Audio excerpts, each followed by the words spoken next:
When's the last time you had a cigarette, Dan?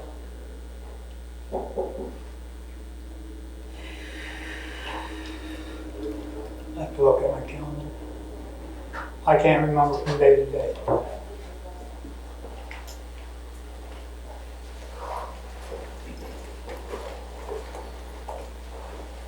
Dan, do you know John McDonough here in Harrington? I don't know, I ran out of John years ago. I see you. This is Erin, she's the chief assistant prosecutor here. Last time I had a cigarette was probably August 10th. All right, well, obviously, Dan, you know why you're here today, and your attorneys have talked to you about everything. So we're gonna kind of go through what happened that day. I've, obviously, since I've been here, been able to, learn a lot about the case and facts surrounding it, and I understand that you had a good conversation for the most part with your family. And it's just been one thing that's been eating away at you, and I understand that what happened wasn't a good thing. John, Dan knows too, I just want to make it clear so you hear it.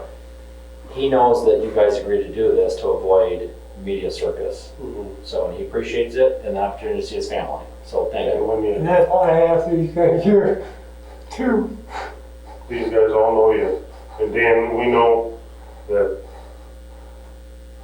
good people do really, really bad things sometimes. And I think I went to school with you. not with me. May have gone with my dad. Who was your dad? My dad was. I had an uncle. That's my uncle. Okay. Yeah.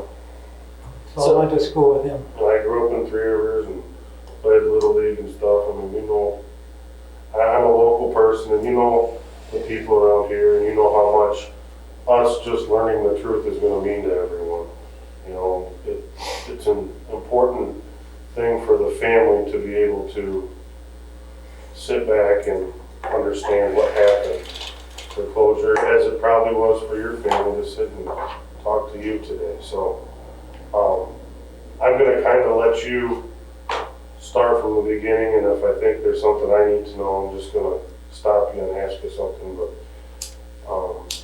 obviously you remember that day, I guess, pretty thoroughly. Why don't you start at the beginning of the day and kind of tell us what happened? And I want to, I know as hard as it may be, can you please give us as much detail as you possibly can? And the more detail you give us today, the less detail you're going to have to tell the police when they talk to you.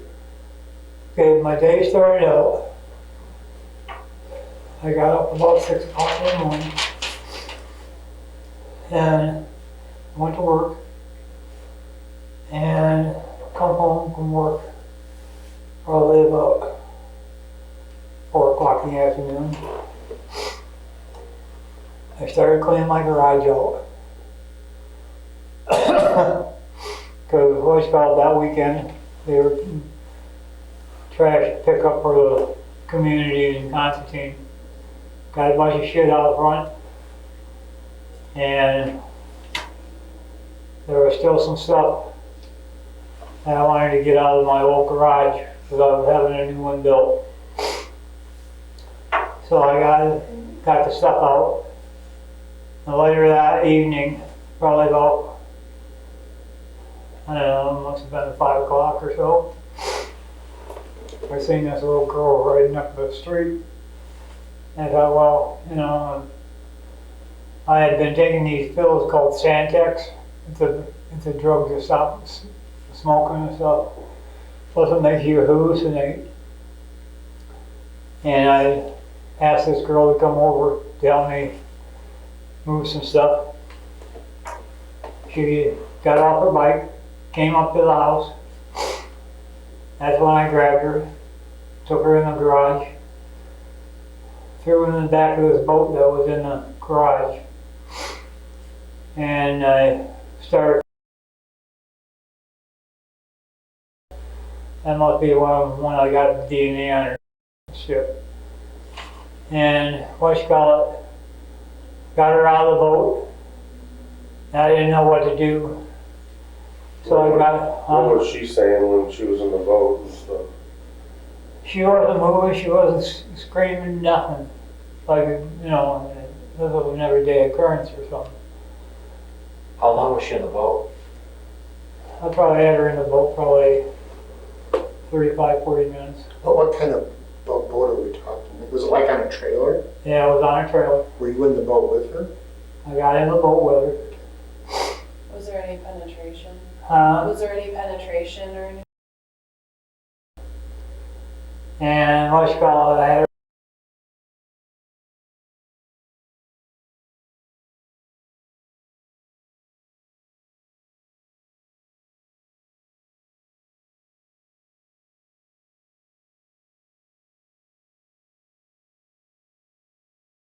I didn't want to have sex with her, nothing like that.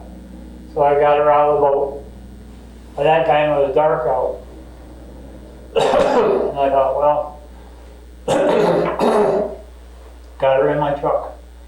I thought, now what am I going to do? So I just Is this in the cab of the truck or back in the cab of the truck. This is a pickup truck? Yep. Okay. Was she still alive at this point? At this time, yeah, she was still alive. Now, what, did you have her tied up or anything? Got her in the truck.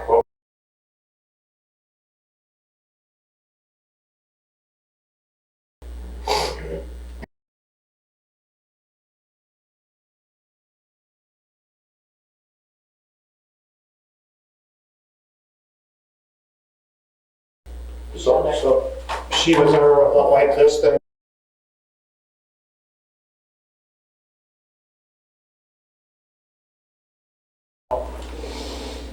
And Was she talking to you at all? she said, will you let me go? And I said, I can't let you go, honey. So then I took her out to the cemetery, and then that's when I left her right there. And, well, I should say,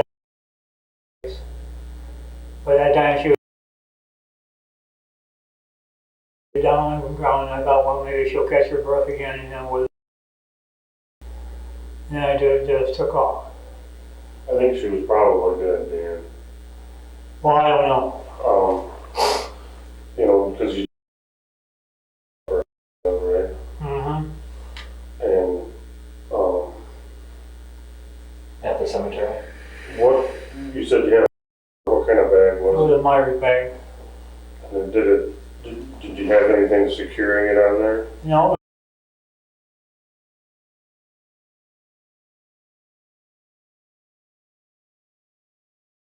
So did it actually have strings like a high-end No, I had shopping that bag? little handle Just like you like- get, you know, what you get at the grocery store right Yes, sir. now. Okay, so Okay? And I'm gonna just one thickness of bags or two? one. Did you pull it tight? I didn't pull it real tight, no. How long did she, I'm gonna say probably, no, 20, 25 seconds or more. Why did you put, I don't know. I don't even know why. About that time I was panicking. So, you know, so I just wanted to get out of there. yeah, So I got in my truck and I left. you took the bike too, the bike was in the truck? I put the bike by her and I laid her on the ground. When she was transported from the house to the cemetery, did you go anywhere first? No, Straight there? right there. Did, was she in the back of the truck? In the cab. She was in the cab. Was she dead in the cab? No, not that I know this isn't making sense to me, Dan. I think, you know, and this is, obviously, we need you to just be completely honest. of. I am honest. Okay. Period. I'm telling you just like it was. And what time did you think it was when you left her there? 6:30, 4:07. And it was, you said it was dark out. It was like a cold, rainy, dark night. I'll go get around here. Now, is there something about water that if she was wet or anything? She looked like, When I got her out of the boat,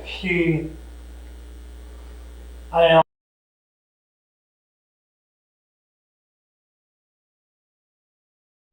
Was there any water in the boat? nothing. So, She had sand on her feet. Did you ever take her anywhere else? directly from my house to the cemetery. Did you take her shoes off ever? No, Did she have shoes on? I don't remember if she had shoes on or not. What was she wearing? She had a sweater on. She had like a long black lacy sweater on top of another sweater. If I do believe right, think right. And she had a pair of, I think, white jeans on, if I'm not mistaken. Did she have a cap or a hat on or anything? Huh? Did she have a hat or cap or anything? No, Was anybody around the cemetery when you left her there? nobody. What kind of truck was it? 90, I want to say 97 GMC pickup, What color was burgundy in color. it? Dark? Real dark burgundy. That truck's long gone, and if I'm not mistaken, it's up in South Dakota right now, or probably in a junkyard somewhere. And your wife was gone. My wife was at work. What did you do when you got home? When I got home, I just went in the house. Did At you, that time, my brain was going 50 million miles an hour. did you take a shower or clean up or anything? No, What happened to the clothes you were wearing? if I'm not mistaken, I threw them away. There was a little bit of blood on her sweater. Did you struggle at all? Not that I know, not that I remember. Did she struggle with you when you were trying to handcuff her? No. She lay flat on the floor. I tied her. What did you say to her? I said, what's it called? What did I say to her? I don't even remember. Any idea how the blood got on her sweater? No idea how the blood got on her sweater at all. I don't know if I had cut myself or whatever. Yeah. Did you ever take her pants off? No, never took her pants off. Did you ever put your hand in her pants? No. Did you touch her zipper? Did I touch her zipper? Not that I recall. Because more than likely there's some DNA of yours down there. I mean, did you have to pick her up? I had to help her in the truck. How did she get out of the truck? I brought her out. I mean, pick her up and move her? Or- Did she move herself or help you I, step out, or was she? if I remember right, I went, let me show you. I'll show you. I think I had to pick her up like this, pull her out, and then lay her out on the ground. So did you have a cap on the truck No. or a tonsil cover or No, something? no, So she no. didn't try to sit up at all when you were driving or try to She She get was in the car. Oh, I thought she was in the I think she was in the cab. Oh, She was in the cab of the truck, Oh, and she slumped over. So she wasn't breathing. As far as I know, she was breathing But when did you put the, when she got out of the truck At the cemetery? at the cemetery. did you bring the bag along just for that purpose? Not that I remember. How did you happen to have a Myers bag with you? It was in the truck. Was the point of the bag to try to make it so she couldn't talk, knowing that she died? I think so.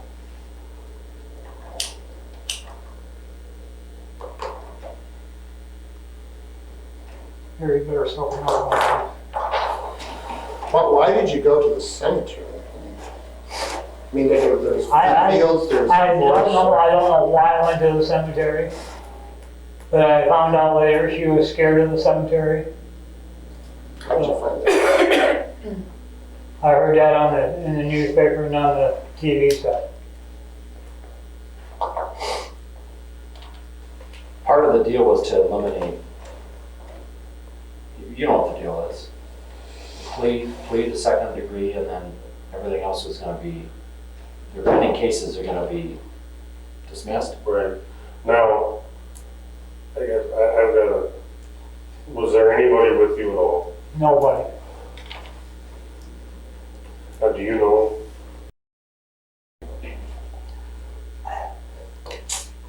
I don't know the one that they showed on TV. You don't know him? I don't know him. I know because I used. And you saw all that was, you saw everything in the paper about what was going on with him. What did you think then? I just thought I was in the clear. And then when the police asked for your DNA after the thing in White Pigeon, what were you thinking? I wasn't even thinking. You knew. I didn't know. When Detective Krieger and Lieutenant Christensen came to your house to talk to you that day, did you know? And it all came back. You knew what they were there for. Well, I thought it was for the White Pigeon. But then they said, oh, you know, then they showed me pictures of him. And I thought, oh God, I forgot all about this. And we'll talk about it in a little minute. Have So- you been watching it all, or did you know, had you been watching her in the neighborhood or ride her bike around? No, I didn't know her at all. Did she tell you her name? No. Well, she dropped a piece of paper by the boat that was in the garage. And on it said Excuse me? her name. Okay, I'm sorry. I thought, well, you know, and then I thought, you know, who is who? You know, so Did Jodi have anything with a purse or backpack or fanny pack or, nothing. so, I don't know if they had cell phones back then, anything like that? Nope. Was that the first time that you tried to lure a girl into your garage? The very first time. I had never done anything like that before.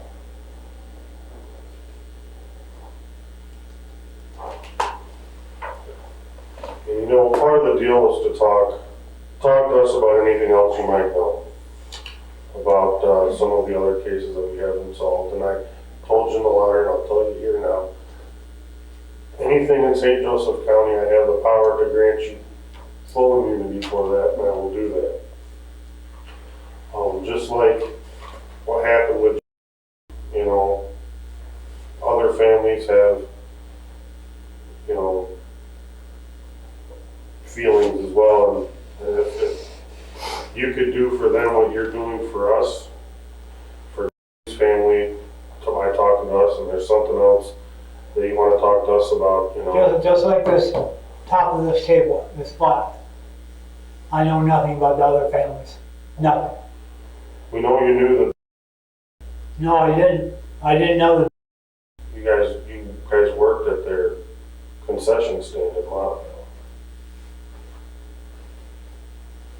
Where? at the race, Oh, at the racetrack. My wife worked there. I did not work there. but you were there. I was out there, yes, but I didn't know who owned the concession stand or nothing like that. So no, I didn't. Part of the deal here is that you need to be honest, and that we'll have you take a polygraph. And so if you do know anything about it, you need to tell us right I now. know nothing. I'll take a polygraph test. I don't care. And as far as the other cases go, I'll take one on that too. I know nothing. It was brought up that there was a case years ago where they took my footprints. Nothing about that. Nothing. No, you said that he was the first first girl that you tried to lure into your garage, how many other times had that happened? None. Until Till- now, had you been watching? I seen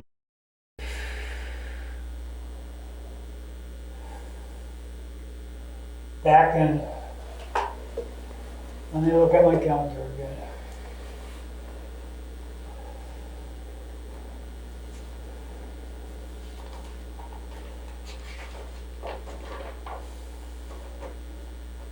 I knew back in probably, I seen maybe 2 or 3 times back in early July. Of 2015? This past July? Yeah, that's July. And I thought that would be somebody else, but no, I didn't know her. You thought it would be somebody else, what do you mean?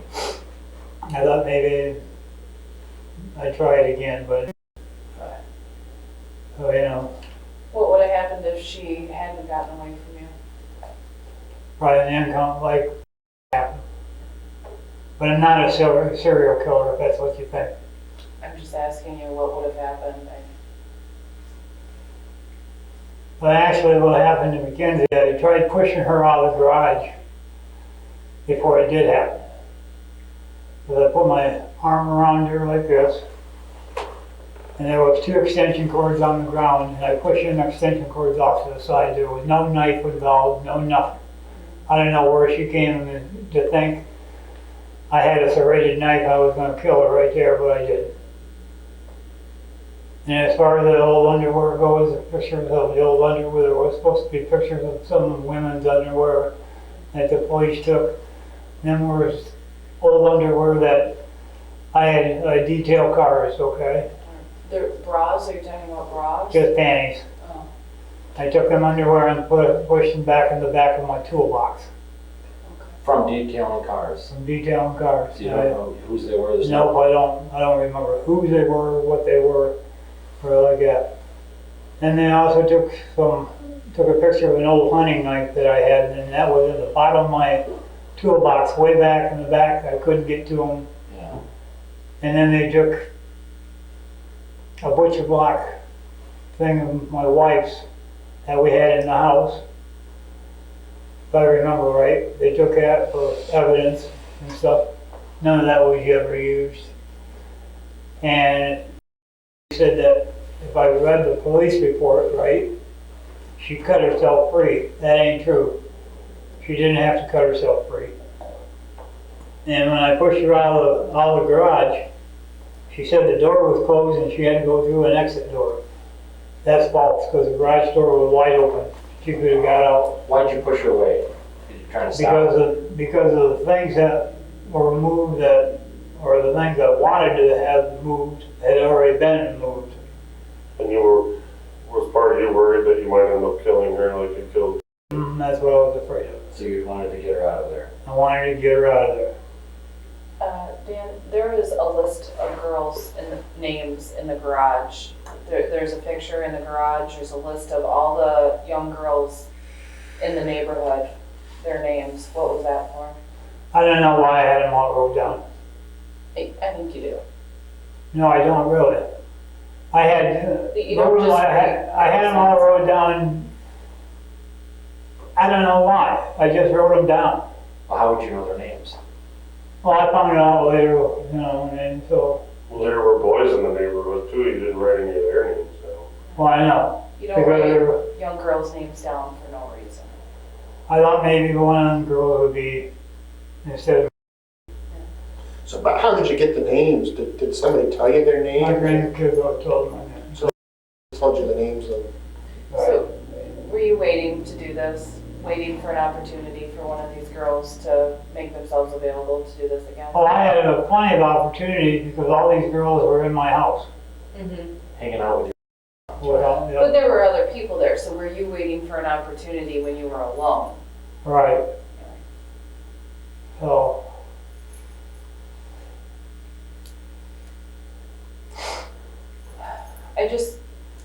I'm having a hard time with happened 8 years ago, and then it happened this year.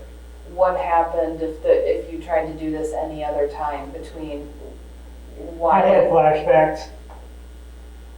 You know, that's what it was, just a flashback.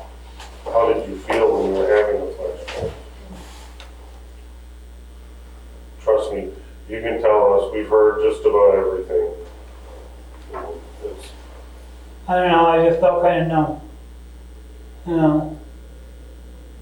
And like I said, I was taking these pills, these Centex or Shantex or whatever hell they're called.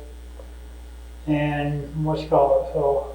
What were you taking those when it happened? Yeah, I found some in my dresser drawer, and I was taking them. That's nicotine. well, back to, I just, I can't believe that when you took her out of the car and laid her in the parking lot that she was still alive, Dan. She was, seriously, she was. But she couldn't walk. You had to pull her out, right? What do you mean? To get her out of the vehicle, Oh yeah, well, she didn't walk, she couldn't walk. she couldn't walk, I had to pull her out. She couldn't walk or didn't want to walk. I don't know if she wanted to walk or what, but she couldn't walk. I had to drive her out of the truck. Why couldn't she walk? I don't know, Had you had anything else over her head? nothing, I mean, was her shirt pulled over her head no. when you were, She was fully dressed when I got her out of the truck. no, when you were in the boat? Oh, when she came out of the boat, she was fully dressed. But when you were, was her shirt She had open? an open blouse or an open sweater. Was she wearing a bra or anything? She had a bra on. So,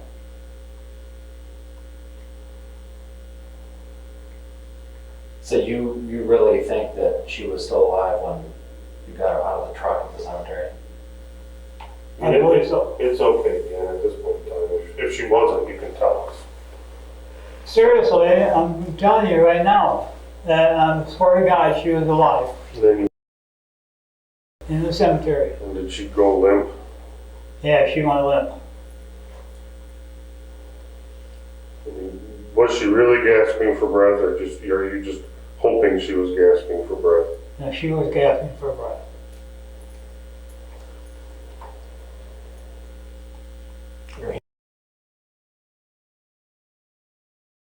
At that time. Mhm. You still had.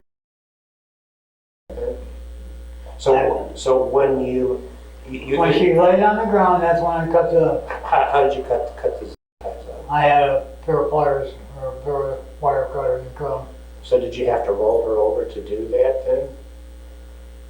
No, I had her up like this and just laid her down. And then when I laid her down, that's when I cut the. And when you cut the, what did her hands or wrists do?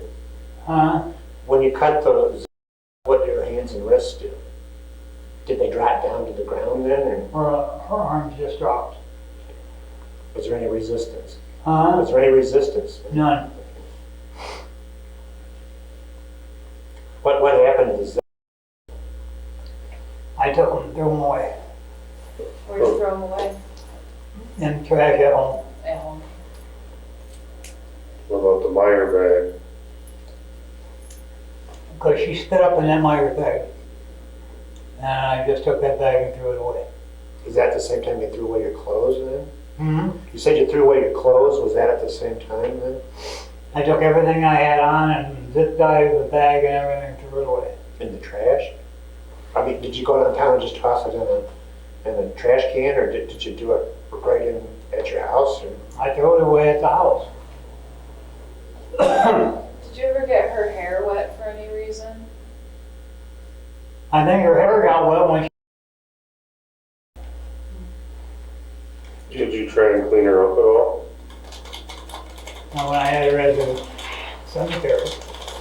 Where was she when she At the at cemetery. the cemetery?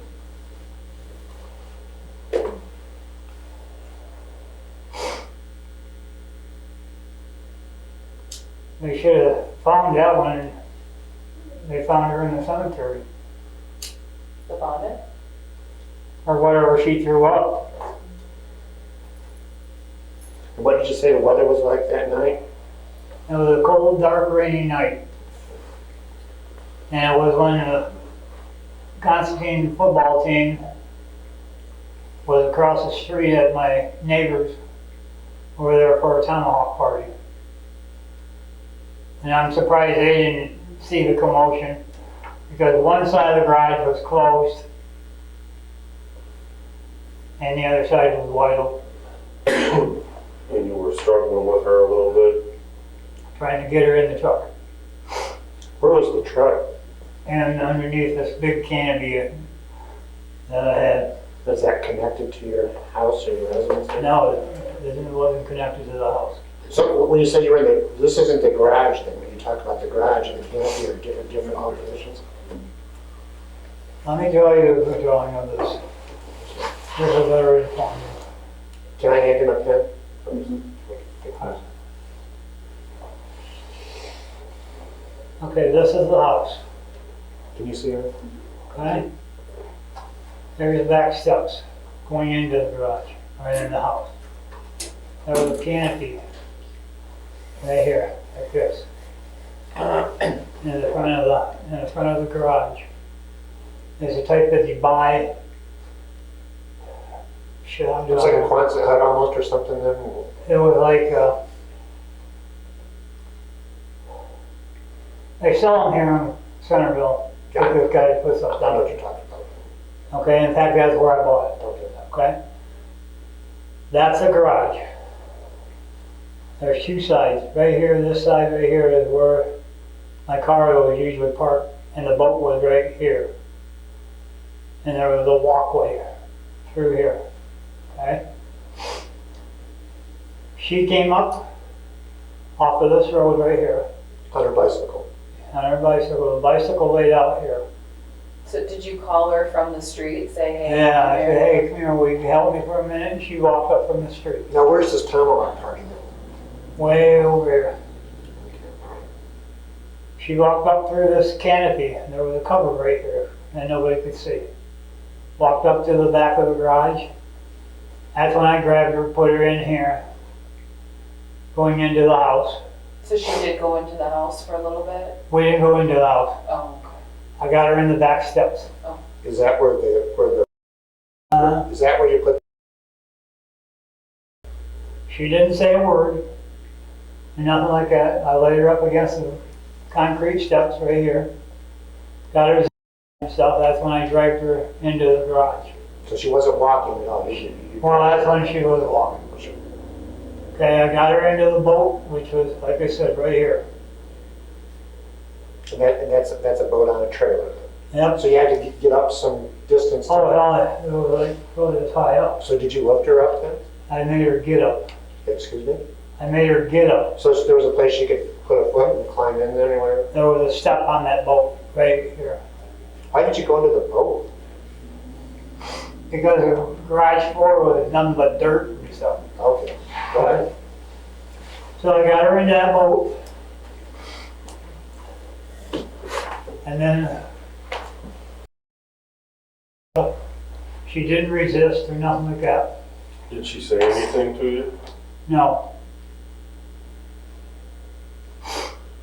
She said, yeah, she did. She said, stop, stop. And she said, I'll come back. I said, come back? She said, yeah, let me go and I'll come back. Well, in my mind, I thought, yeah, you're not, you know. You knew you were in big trouble if you let her go. Yep. So that's when I started, and I thought, no, I'm not gonna let this happen. So that's when I got her back out of the boat, put her in my pickup, and that's when I went off to the cemetery. You said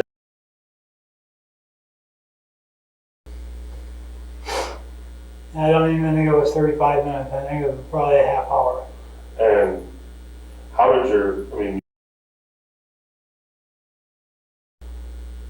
Well, when I heard, we know. well, yeah, Did you ever- let me just get there, okay? She had that open sweater. What, now was it She had that one sweater, that was a big long sweater, and then she had another sweater over the top of that. And that's when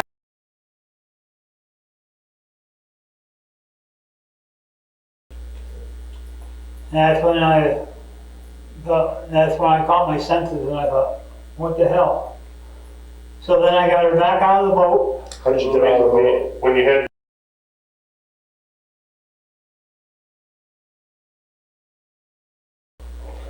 How did you get her out of the boat? I had to drag her out of the boat. So she didn't crawl out of the boat herself then? Or? No, I had to help her out. were her arms moving at that point?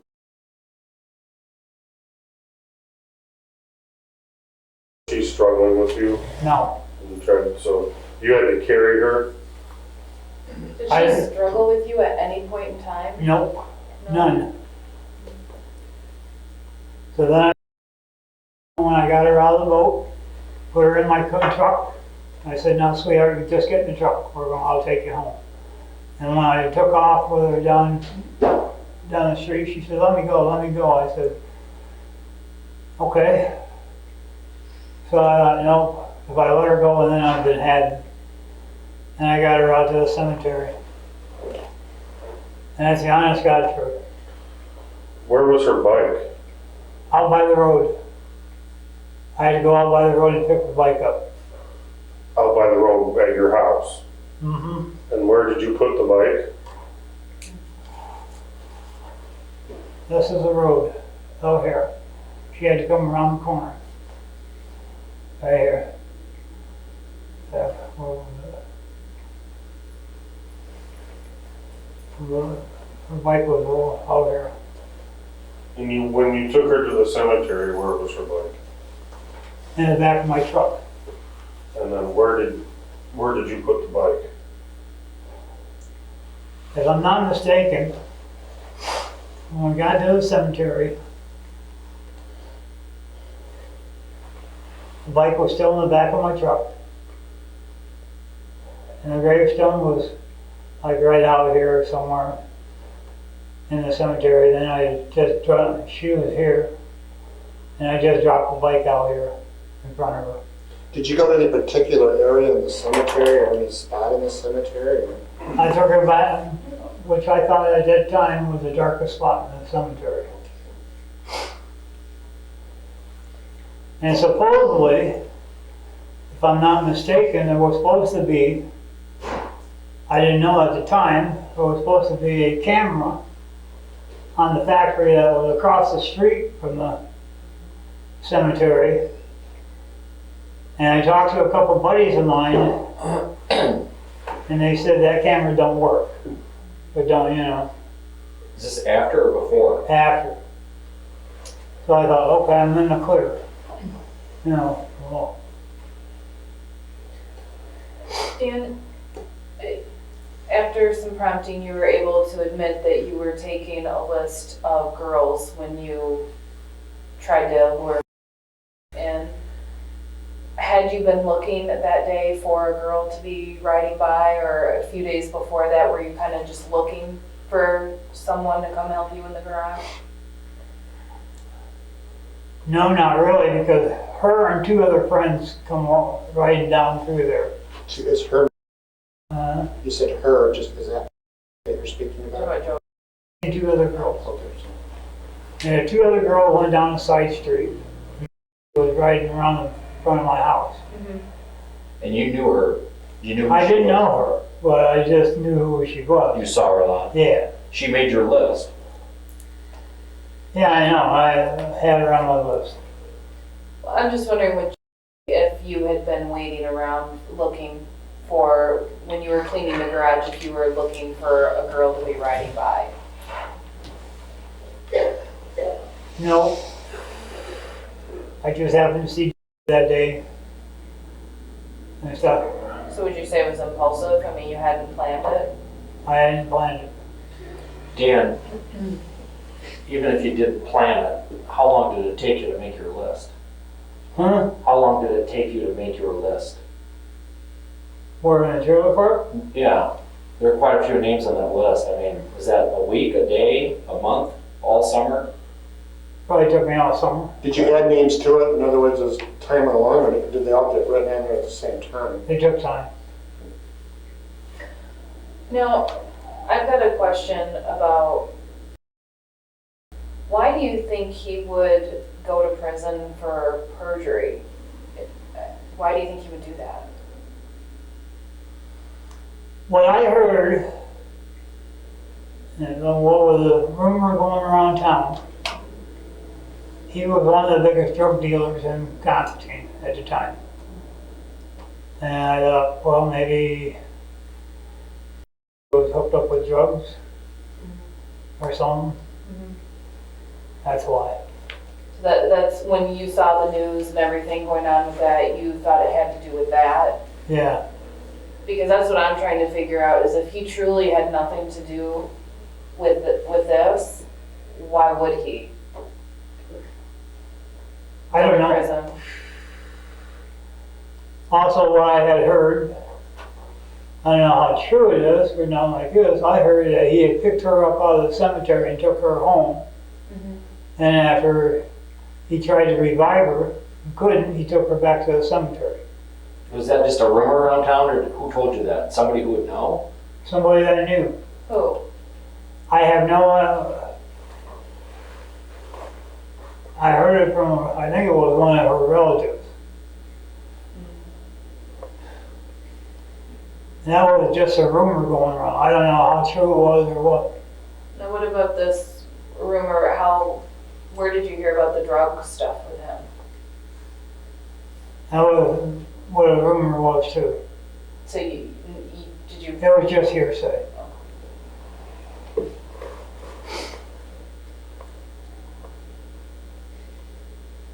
So prior to, had you had any feelings about, abducting a kid or feelings for little girls or anything like that? Nothing. Dan, that's not how this kind of stuff works. You don't just all of a sudden decide, oh, I'm gonna kill this little girl. Something must have happened that coming to you. I mean, was the desire there in the back of your mind, you just didn't act on it? You just attracted to that age, 10, 11, 12 years old, just... What it looked like for me was over. If you would see her, she looked like she was about 14 or 15. But she was, Yeah. and everything, so. So you're attracted to that age then? No, I was attracted to older girls, but I thought she was older than what. So, don't mind me, guys. I'm just a bundle of nerves right now. So,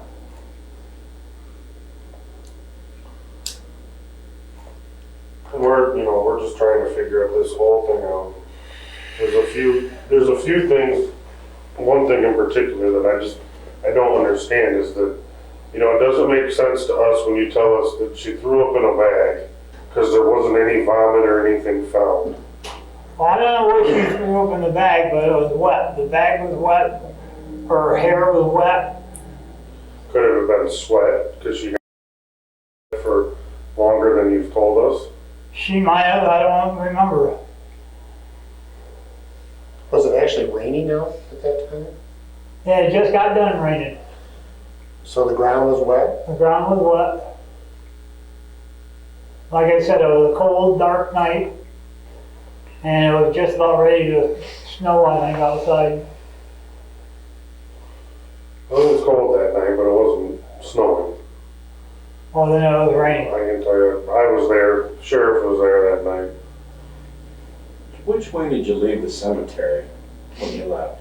I went down the Florence Road, back down to White Pigeon Road to my house. Did you see any headlights coming to the cemetery? Nothing. No headlights. Before today, have you ever told this to anybody? No.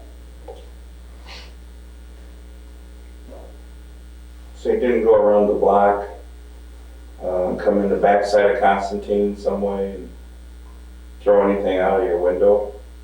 Maybe a cigarette butt, but that's about it. Like a Myers bag? Maybe? No, Throw because I that took it all in, took it all home, You took the Myers bag? put it in the trash, and along with my clothes. Were you afraid your wife might see it if she were to take the garbage out and see inside the garbage? She never took the garbage out. I always took it out. So you weren't worried about her seeing anything in there? In fact, actually, yeah, that, because I took the Myers bag, I took the zip ties out, put them inside the Myers bag, took my clothes out.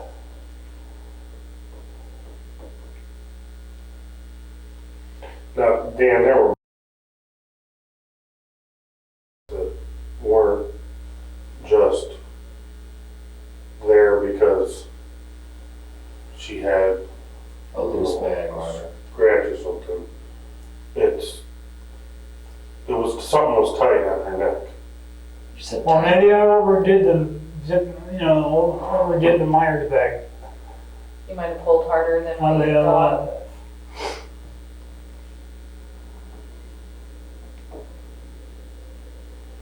And you said you just set the bike on the ground next to her. Did you wipe the bike off or anything, or did you have gloves on? Or- I had gloves on. I didn't wipe it back, You had gloves on the whole time?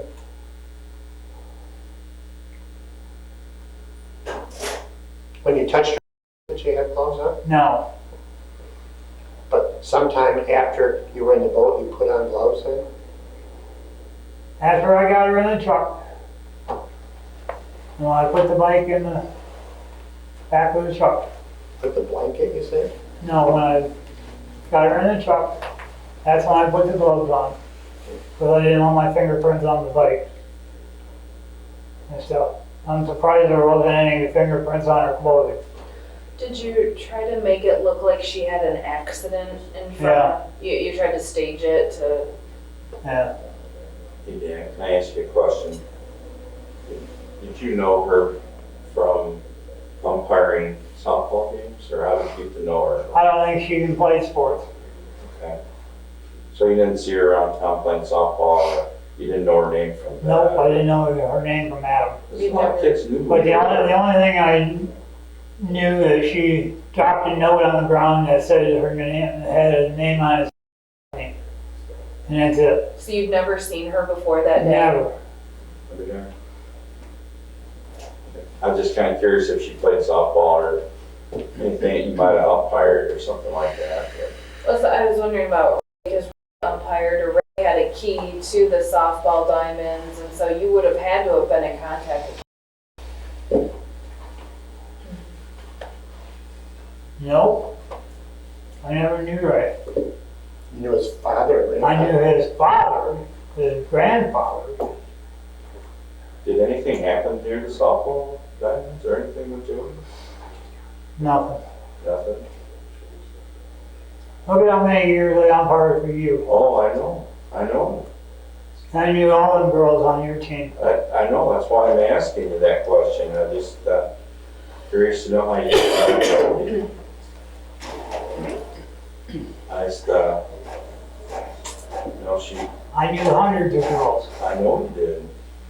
Probably not more than 1,000 of girls. Because I umpired all the way to Battle Creek and back. I'm not doubting that one bit, not one bit, man.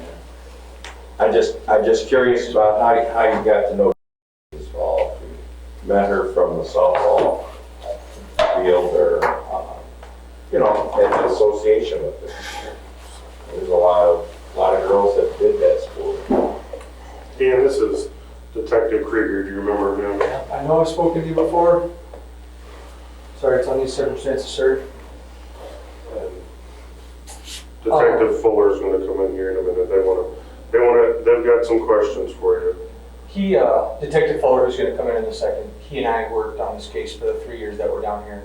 When we came down just to work on this case alone. I think Lieutenant Christensen and I explained that to you when we came and spoke to your house.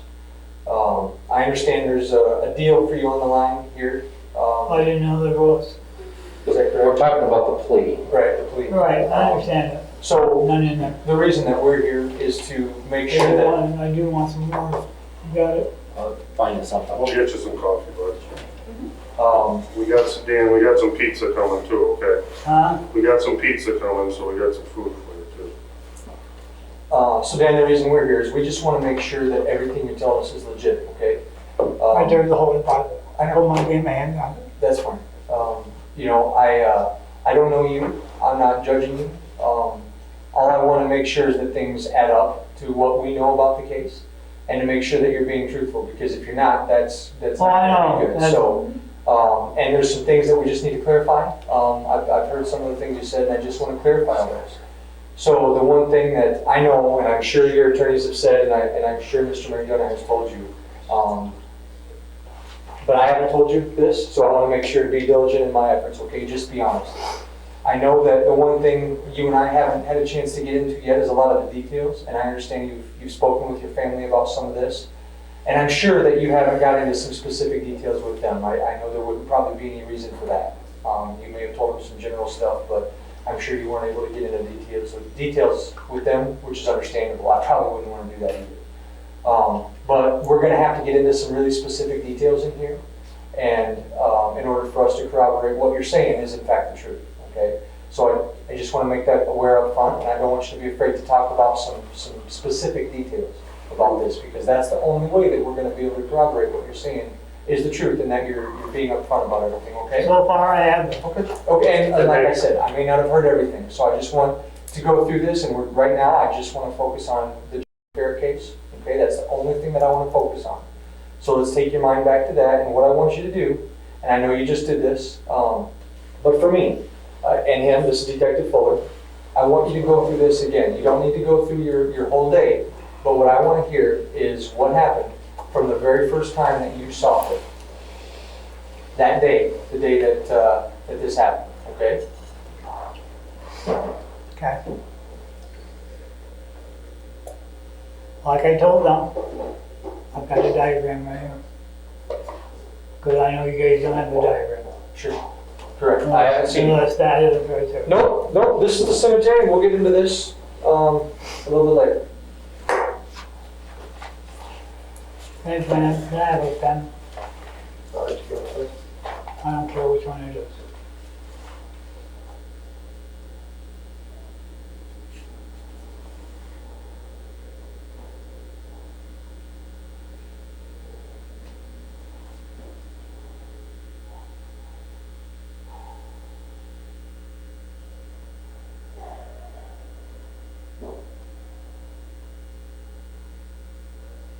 Okay, this is the only way I can describe it.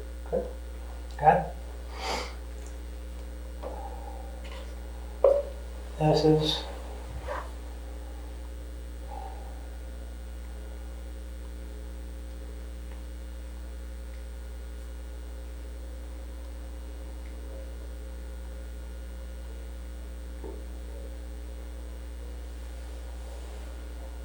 you might want to see this too.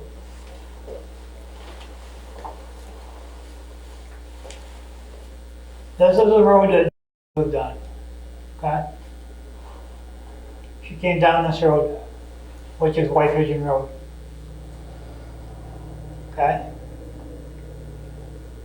She came around the corner. Our house sat right here, on that corner, which is the street.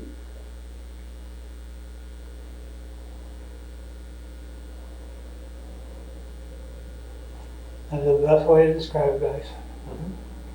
She came around, she dropped her bike right there, okay? Why did she drop her bike? I asked her to come up and help me move in the garage. So where were you standing when you first saw her?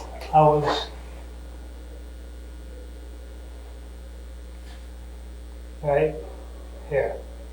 And do you remember why you were there? I had just taken some stuff out to the front of the house. And I said, will you come up and help me?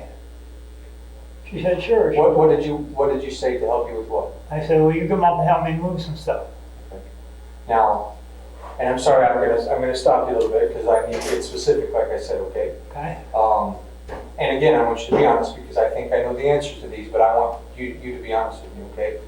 Did you really want her to help you move some stuff, or was this so you could inevitably do this kind of give in to your urges type of thing? Got any more cream sugar? I don't know what it is. But anyway, yeah, I was gonna actually have her help me move some stuff. Okay. So I got her, What were you gonna have her help you move? I don't know, I was throwing all kinds of trash away. Okay, so it wasn't really to help you move stuff. Is that right? I just want you to be honest then, okay? No, there wasn't, so I lowered her back in here, Okay. which is, there was a canopy between the garage and the house. Okay. Okay? Yep. These are the back steps. I got her back in here. And I had 2 zip ties, or 3 zip ties. I got her Hold on. Where were they? in my pocket. Okay. Okay. So then I asked her and I laid her down on the back steps. Now hold on. So if a young girl gets off her bike to come and help you, she's not just gonna lay down on the back steps. Right? I understand how this probably went, but again, you just need to be very honest right now. My steps. Okay. She didn't move, she didn't do nothing. So I got her there. That's when can you grab them 2 stir sticks, please? Yep. Thank you. That's when I got her. But she didn't put up a fight. Okay. So you had 3 zip ties, Mm-hmm. and did you use them all 3? I had to use all 3. Okay. What do you mean you had to use all 3? One.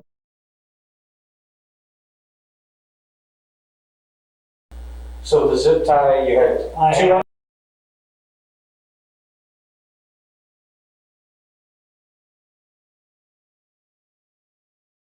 a zip tie. So her hands were bound. Okay. Then I got her back, which led into the garage. What do you mean you got her back? Got her back I took her into the garage. Okay. Because I didn't want to do her in the house. Can you do oh, it's got the streets on it. Perfect. Let me back you up because they just printed out a map for me. Okay, you know where this is at? You recognize all this? There's 5th Street right here. Okay, that's the street I lived on. Yeah, and here's White Pigeon. Okay. We lived right here. Yeah, it's kind of on right here, right? Mm-hmm. Okay. So now, with your pen there, draw where Jodi went down. What do you mean? Now, which way did she come from? Because what you were saying on this one, this is White Pigeon and that's 5th, okay?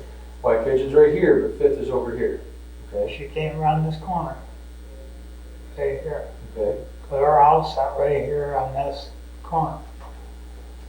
So down Florence Road, No, because this is White Pigeon Road. this is Fifth Street. Correct. Okay. She came around here. Came around here. Okay, that corner, all right. So you were standing out there and you started coming down the road, I was standing in my garage right here. okay? Cause there's a new garage right Yep. there, right next to it. Correct, okay. Okay? She was in my old garage. Okay. All right. So you got her back to your steps, you. Right. Okay. Inside the garage there was a boat. Now, did she walk into the garage? Or She did you walked carry- into the garage with me. She didn't force her in there or nothing like that. She just walked in. I didn't drive her in, nothing. She walked in. I put her inside the boat. Okay. What do you mean you put her inside the boat? Because I I think made her- earlier you said she stepped up there voluntarily? I made her step up into the boat. Okay. That's when Okay, that's let's talk about that. So what kind of boat was this? It was an old speedboat. Like, so It was like a speedboat, not like a fishing? bass boat. Bass boat, okay. So what do you mean you made her get up in there? Did you help her? Did she do it on her own? And I showed her the step Okay. and got her up in the boat. Now, I'm trying to envision me getting up in a boat, because I've been around boats a lot. My hands are behind my back, I'm not gonna be able to climb into a boat, because I always have to use my hands to come Like up in. this. I grabbed her like this, she stepped up on the boat. Okay, I pushed her up in the boat. okay, did she fall into there? She, how did she do that? There was a step on the side of the boat, on the trailer. Yep. She then fell over in the boat. Okay. So then what did you do? And I climbed in the boat with her. Okay, That's when I, okay, so you kind of described what she's wearing, can you go through that again for me? she had a black sweater on, Yeah. like a, I don't know, a stringy black sweater. Yeah. Then she had another sweater after that, Okay, I think. I'm pretty sure it was. okay, Kind of a white sweater, maybe. So then I, you reached inside, well, so, I wiped the sweat off my, no, what I did is which one? the one that was inside the black one. Okay. Okay. Now, rock. Yes. Okay, what did you do with that? Anything?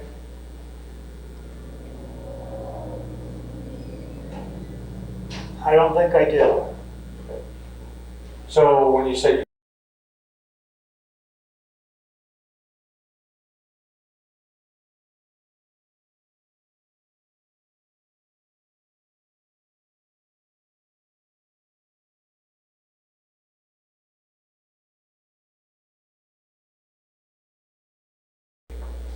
and she was, I assume, how was she positioned at this time? Talk to me She was about laying back like this, on a chair, the floor, the seats? on the seats. Okay, so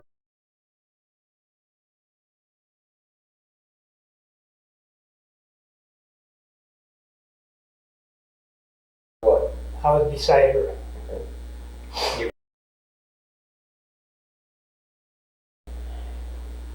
And if I'm not mistaken, that makes more sense. Talk to me about that.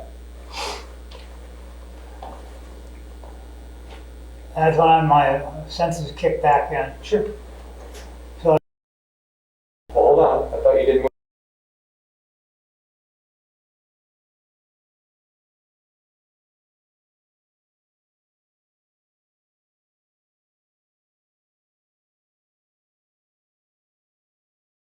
She's laying down. She's laying down, Okay. she was laying here and I,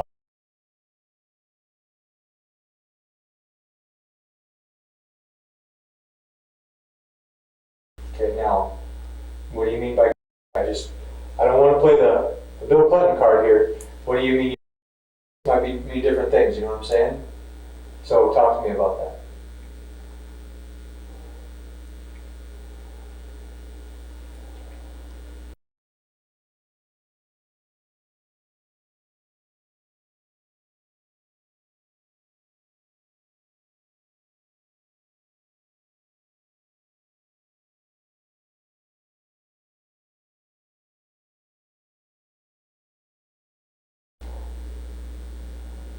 And these are the details. I understand it's difficult to talk about, but it's very important, okay?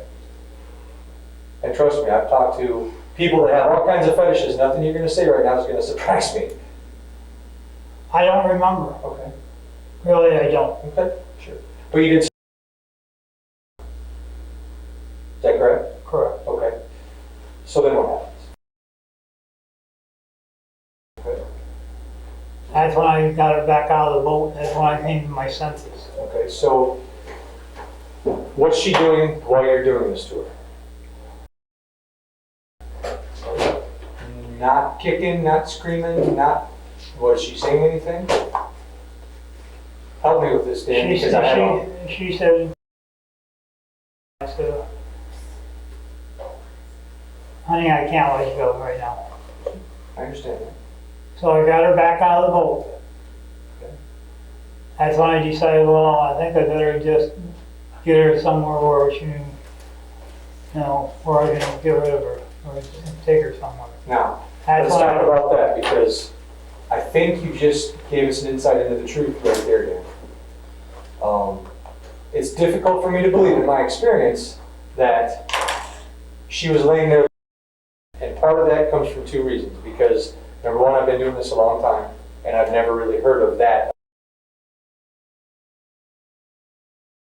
And the second thing is what we did in this investigation over the 3 years is we talked to every friend and every family she's got. And they all said that she wouldn't let this happen. Just let anything like this happen to her. And sure, go ahead. You hungry? There's more, Dan. I hope so. So now, when you just said a minute ago that you needed to find a place to get rid of her, that kind of tells me that she probably was already dead at that point. No, she wasn't. Are you positive? I'm positive. Okay, That's when I got her back out of the boat. okay. And was she walking on her own? She or how was did she get out of that walking, boat? on her own. Okay, I got her on the side on the passenger side of my truck. now your truck was where? Parked in front of the other door. Parked where? On that door right there. Way up here? Yeah, on the other kind. Right in here. Okay. And you said earlier there's a bunch of people right across the street. So how did you get her from garage into there? She walked around the side of the truck. Where were you when she doing that? I was helping her. Okay, and what do you mean by helping? Helping her walk. I mean, she's okay to walk and gets out of the boat. Do you need to help her? I mean, let's face it. If she has a chance to run away, she's gone, right? So, Well, at this point, she was kind of just stumbling around. She wasn't, I hadn't done anything to her. okay, but, so, how were you helping her walk? I was behind her, Okay, and helped moving her along. so were you grabbing her somewhere? Underneath the arms. Okay, Got her into the truck. At that time, I didn't know what I was going to do with her. and which side of the truck did you put her in? Passenger side, Okay, tell me about the truck. 97 or 99, I forget what year it was. Okay, what kind of truck? A GMC GMC what? 1500. Okay, was it a big truck? So full-size pickup? I mean, you're not talking a little Ranger S10 type of truck. Now it was 1500 So you get her in is this single cab or double? single. So you got her in the front passenger side of the truck? Okay, how was she positioned in the truck? Setting up. Okay, so just like she'd be riding normally then? Well, she was slumped over, but she wasn't dead. Okay, so you said she was kind of stumbling around on the way to the truck, and when she gets in the truck, she slumped over.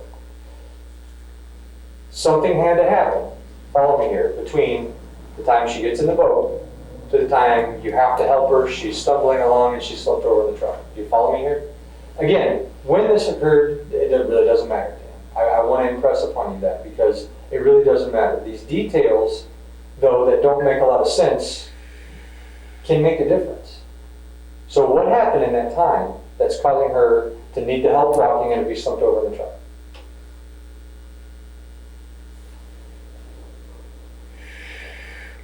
I don't know. I just had to help her over to the truck. I mean, she was still alive and everything. Was she kind of passed out, but breathing, still alive? Is that what you mean? Yeah, I think so. Okay, so how did she get passed out? I don't know. I don't remember. Okay. This is one of those details that you're probably going to have to remember, Dan. And I know this is going to be one of those things that's hard to talk about, but it's okay. You're not going to say anything that's going to surprise us. Why not? Okay. But this is one of those things that are pretty important to remember. if I remember right, she was still a little bit coherent. Okay. You know, So how did she get from perfectly coherent to just a little bit coherent? Something in there happened, Dan, probably in the boat.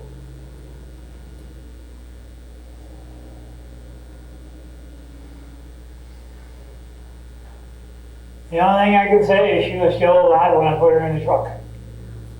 Okay. And maybe she was, but like I said, if she's unconscious and still breathing, she's still alive at that point, right? Dan, why did you put her in the truck? Because I was gonna take her, lay her somewhere where people could find her.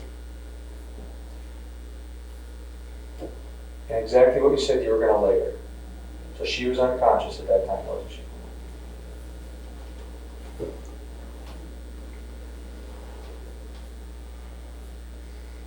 Yeah, I think she was. Okay, so how did she get unconscious, Dan? Well, that's when I, no, in the cemetery. No, I'm talking before that. I'm talking before that, Dan. Well, I know one thing, I didn't put her until she got to the cemetery. Okay. But what happened in the boat? What else happened in the boat? Because something happened to make her incoherent. to I get don't to know that if she truck. banged her head or what. Okay, then let's back up. When you had to help her out of the boat, she get up and walk out of there on her own, or did you have to half carry her? I had to half carry her up. Okay. What happened in the boat, Dan?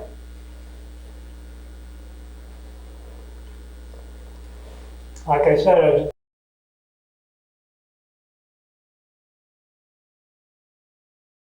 man, I just got like a, second wind, more or less. Sure, I understand. Probably the realization of what's going on Mhm. kind of comes to you.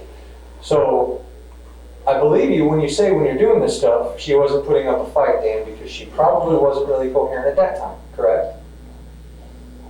So you're probably right. So what happened before that time, Dan?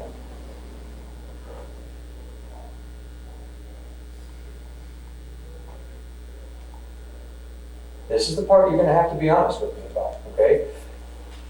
In here, we control all the information, okay? This can stay here. It doesn't go anywhere else. It stays here. You know that, right? Mhm. So, what really happened in that boat, or even before the boat? What made her incoherent?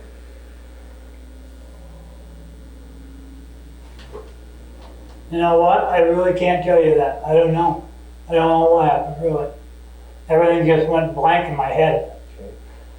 I've heard that a lot of times, and every time it's been because somebody's afraid that I'm going to think or judge you in some way. I'm not going to judge you because the fact of the matter is, Dan, a lot of worse things, believe it or not, could have happened to her. She wasn't mutilated. She wasn't cut up and put in a bag or put in a chip shredder, wood shredder. A lot of worse things could have happened to her. You're not going to be able to tell me anything that's worse than many things I've heard before. Okay, I'm not going to judge you. This isn't about that at all. All right? But I know you're not being honest with me fully when you say you don't remember, because these things, trust me, I've spoken to a lot of people in your position, they don't ever leave up here. They stay with you, and I know that. And it's okay right now to talk about these things. This is the time when it's okay. You know what? I really don't know what happened to her. All right. I'm being truthful with you so far. Then let's fast forward. So you have to pretty much carry her to the truck, correct? Right. Because you're looking for a spot to, like you said, dump her. Is that right? Okay, so take me from that point on.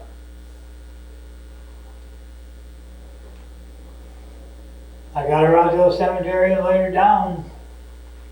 Okay, so let's look at this map. Which way did you go from your house to the cemetery? Take me there.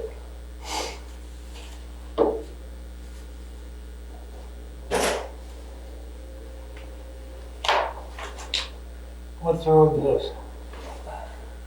Fourth. Florence? Fourth. Fourth? Street. Where's the White Pigeon Road? Right here. Okay, we went around. Said this is White Pigeon Road? This is White Pigeon right here, Okay. and this is 4th Street right here. My house sits right here. Okay, We went around the corner. That's way around. all right. So you went down 4th. Now, this is White Pigeon. This is White Pigeon right here. This is 4th. This is White Pigeon? This road right here. Is Oh, White Pigeon. okay. And this is 4th. Right there. We went around from my house down to White Pigeon Road. Okay. And what road is this? This is 6th. Okay. This is 5th. We went down to this road here, I think. 6th Street, Okay. okay? And down this way. Let me. Here's a cemetery. Does this make a little more sense?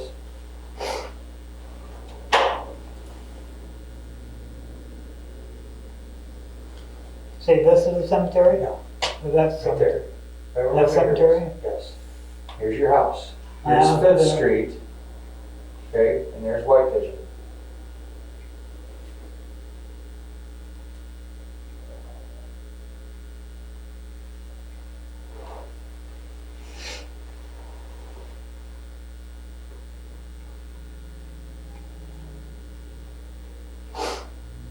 Okay, I lived on 5th, the next street down was what?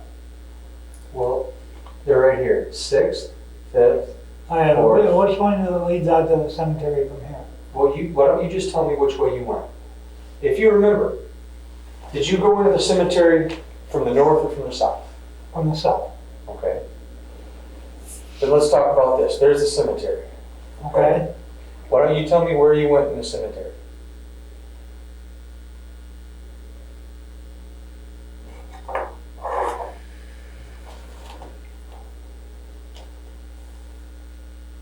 That's the entrance to the cemetery. Well, right here is the cemetery. That's a blown up picture of the cemetery. It was on the north side of the cemetery, What was? where I laid it. Okay, this is north up here, That's north up and there. this is south. Because where's Florence? This is west. Where's Florence So Road? you're living over here. Stop a minute. Right here. That's Florence? Okay. Yeah. Okay, and then And you're living over here. came in the cemetery, through the cemetery. Where? Do you remember? Down here, I think. And then off this road, circle through the cemetery. These are the roads right here. You can see the roads. These things are all roads in the cemetery right here. Okay, it was back in here. Because if I'm not mistaken, would be where that factory is. Across the street from the cemetery. Well, there's a couple of them. Here's one, and there's one. This one here, so it would be back in here. Okay. So when you decided to park and stop, you found a dark spot of the cemetery, right? When you decided to stop, where did you stop?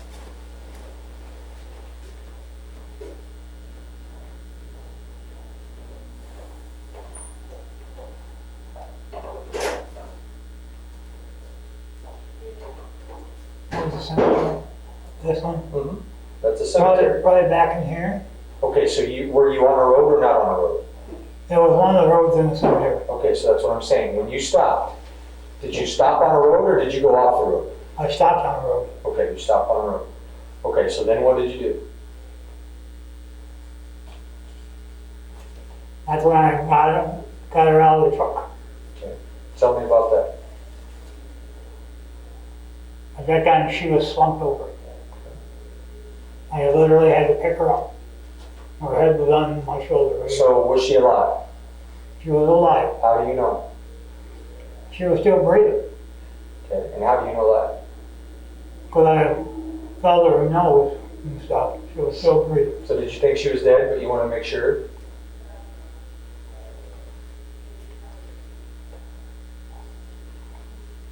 No, I was going to leave her there so she could catch her breath or whatever.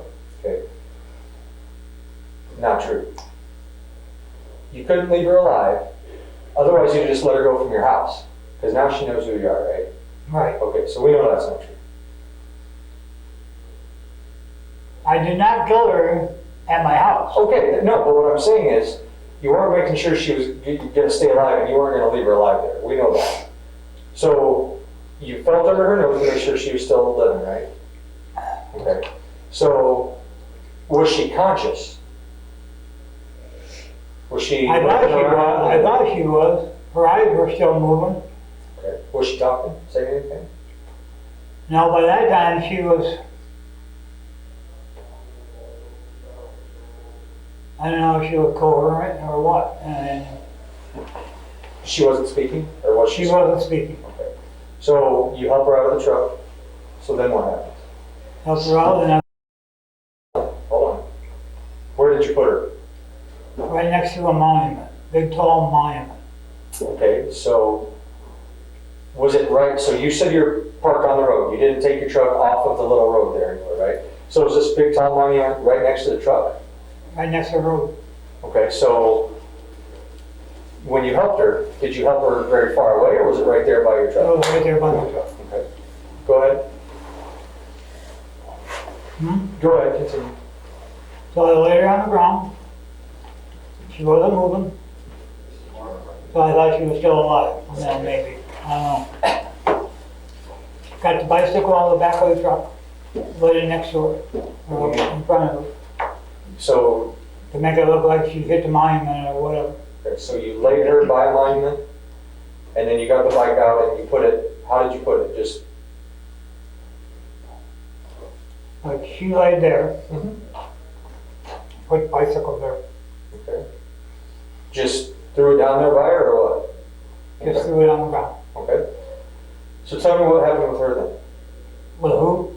With Jodi, you said something about a bag because you thought she was still alive, so you laid her down.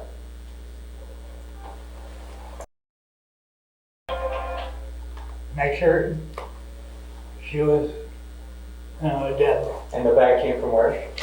Huh? The bag came from where? Out of my truck. Okay. And then I just went home. So what'd you do with the bag then? I took the bag, the zip tie, No. Before you laid her down, was she on her stomach, side, back? side. Okay, she's on her side. Okay. And then you did what with the bag? I took the bag, the zip ties, and the, No, but I thought you said, I did. okay, so tell me about that. Okay, Is she still on her side? she's still on her side, Okay. and she must have gurgled or something, because when she was all wet. Okay. That's when I left her on the ground. Okay. How did you?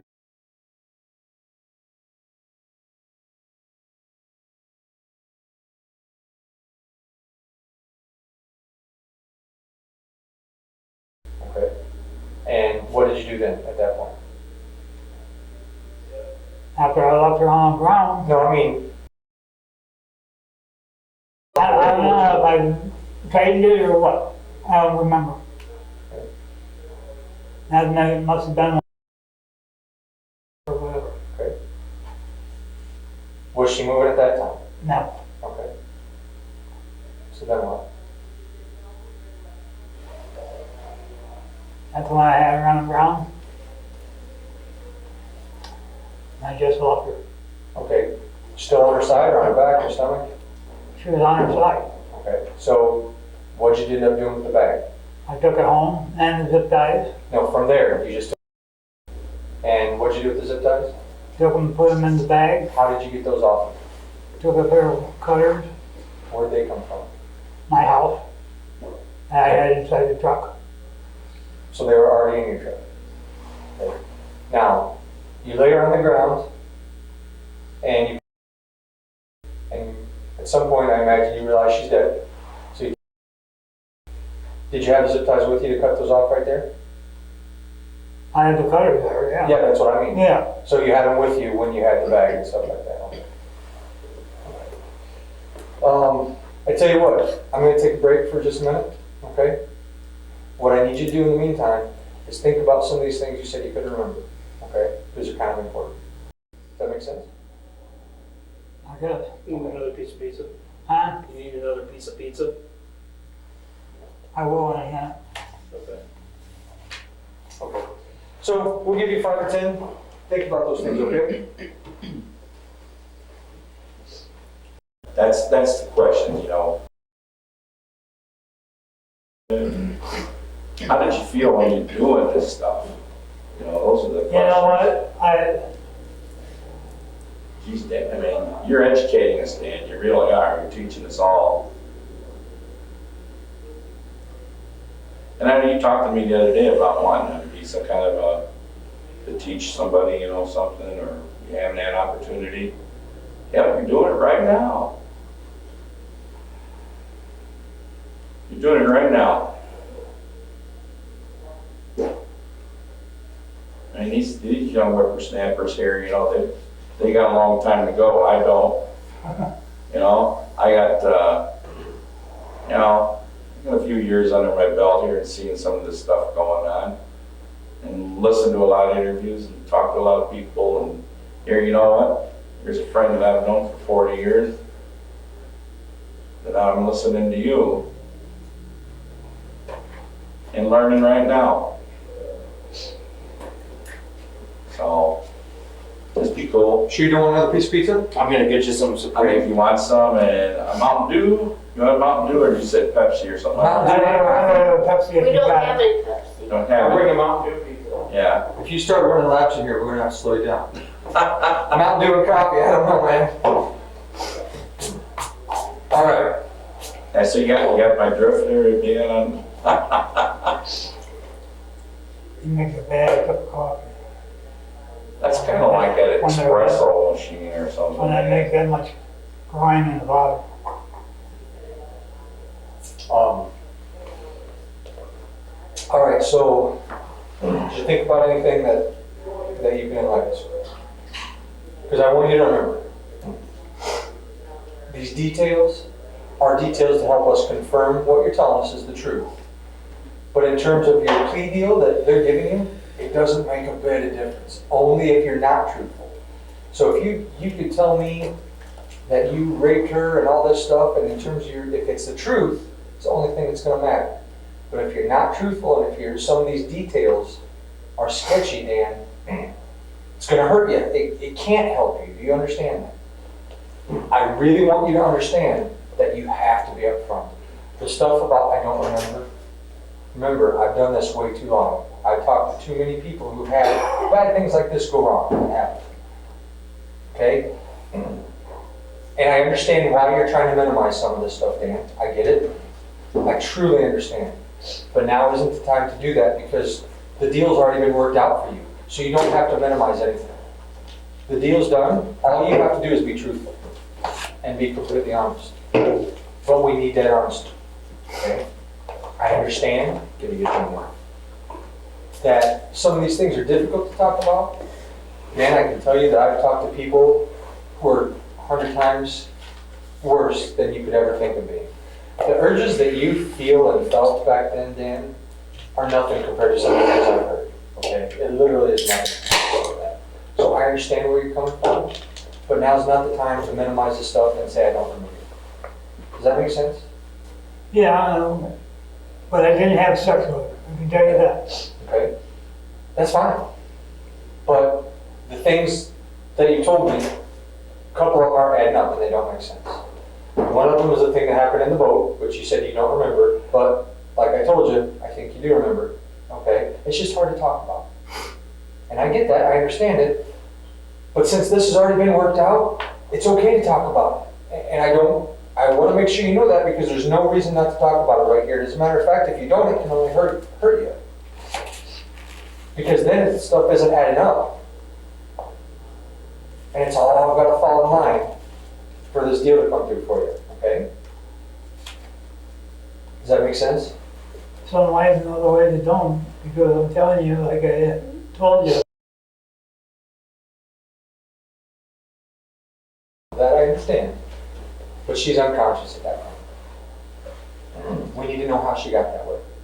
Because like I said, if I this don't, happened, I don't believe she was unconscious, really, I don't. but she wasn't coherent, and I think that was your word, she was incoherent.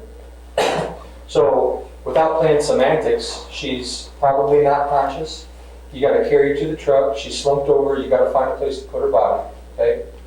So, she ended up dead, okay, you killed her. So you're saying, it doesn't matter if that happened at the cemetery, in your truck, or in the boat, or out front. What matters is that you tell us where it happened, and that's consistent with what we know about the evidence in the investigation. That's all that matters, okay? Well, then, what I think probably happened before she got out of the truck. Does that make sense? Well, not really, because remember, all these things you're doing to her in the boat, or that's happening to her in the boat, she's not putting out the fire, which doesn't make any sense. And then you have to help carry her to the truck, and then she's slumped over in the truck. So by that time, she's already probably incoherent at least, if not already dead at that point. Well, then she might have been, because I had to help her in the truck. Okay? So then let's talk about how she got that way, Dan. It's that easy. Because there's no reason right now to not talk about that. Well, the only other way that I can think of, she hit her head Okay? before she got But out. what I don't want is for you to think something happened. I want you to tell me exactly what happened, because you know. I'm sure she hit her head before she got into the truck. Okay? What she hit her head on? Probably on the side of the truck, on the pillar of the truck, This is when you're helping her in the truck, in right? the truck. Okay, so you're telling me that as you're helping her in the truck, she hits her head? She hit her head. There wouldn't be a need for you to help her get to the truck like you said you were before if she didn't hit her head until after she was getting in the truck. So in other words, from the boat going to the truck, you had to help her because she was kind of incoherent. She wouldn't be that way if she hit her head after that. Something happened to her before that. And I can tell you she didn't hit her head. Well, then maybe before she got in the truck. Okay? So let's talk about when that happened. The only thing I can think of is I had. Okay. Because I helped her into the truck. Okay, I understand that. I need you to tell me what happened, not what you think happened. Because if you tell me what you think happened and it's not right and consistent with everything, you're not going to be honest with me, okay? Okay, I had to help her in the truck. She was slumped over in the truck.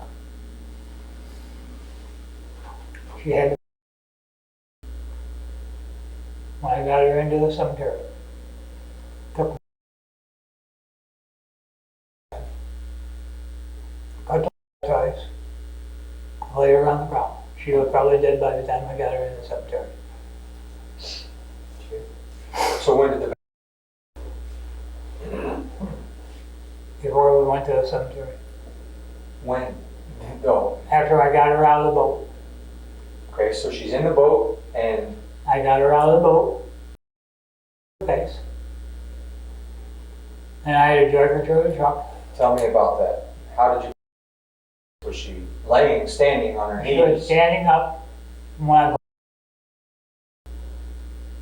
that's when she passed out. I think, or whatever, Why do you say that? because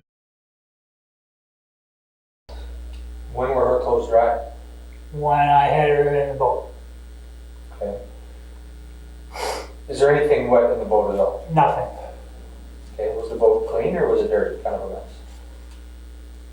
It was kind of a mess.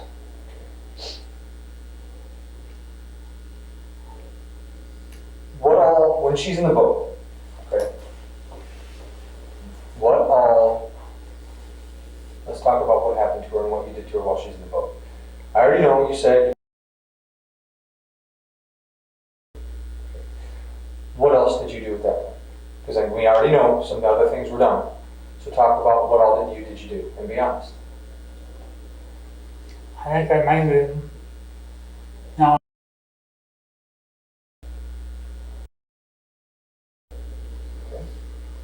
Did you?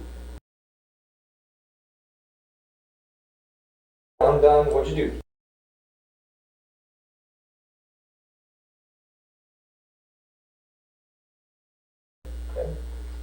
But I didn't rape her. Okay. And then somewhere along the line, I Is that before or after you did these things to her? after I did to her. Okay. So she's laying there in the boat.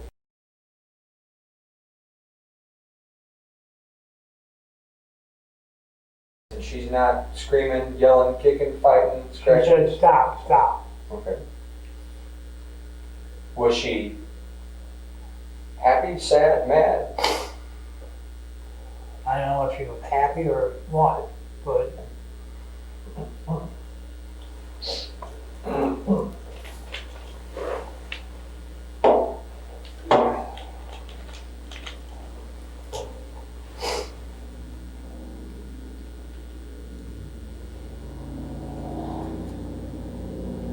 So after she gets out of the boat and she's standing up and she passes out. Okay.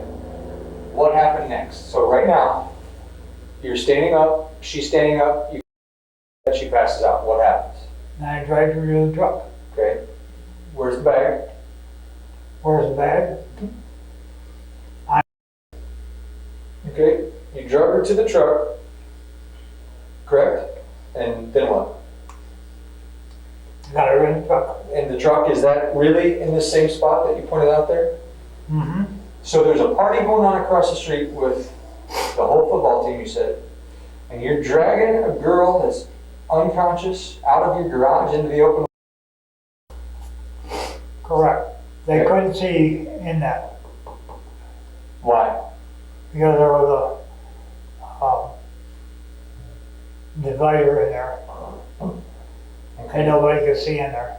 About what time did she come to your house on her bike? Ballpark.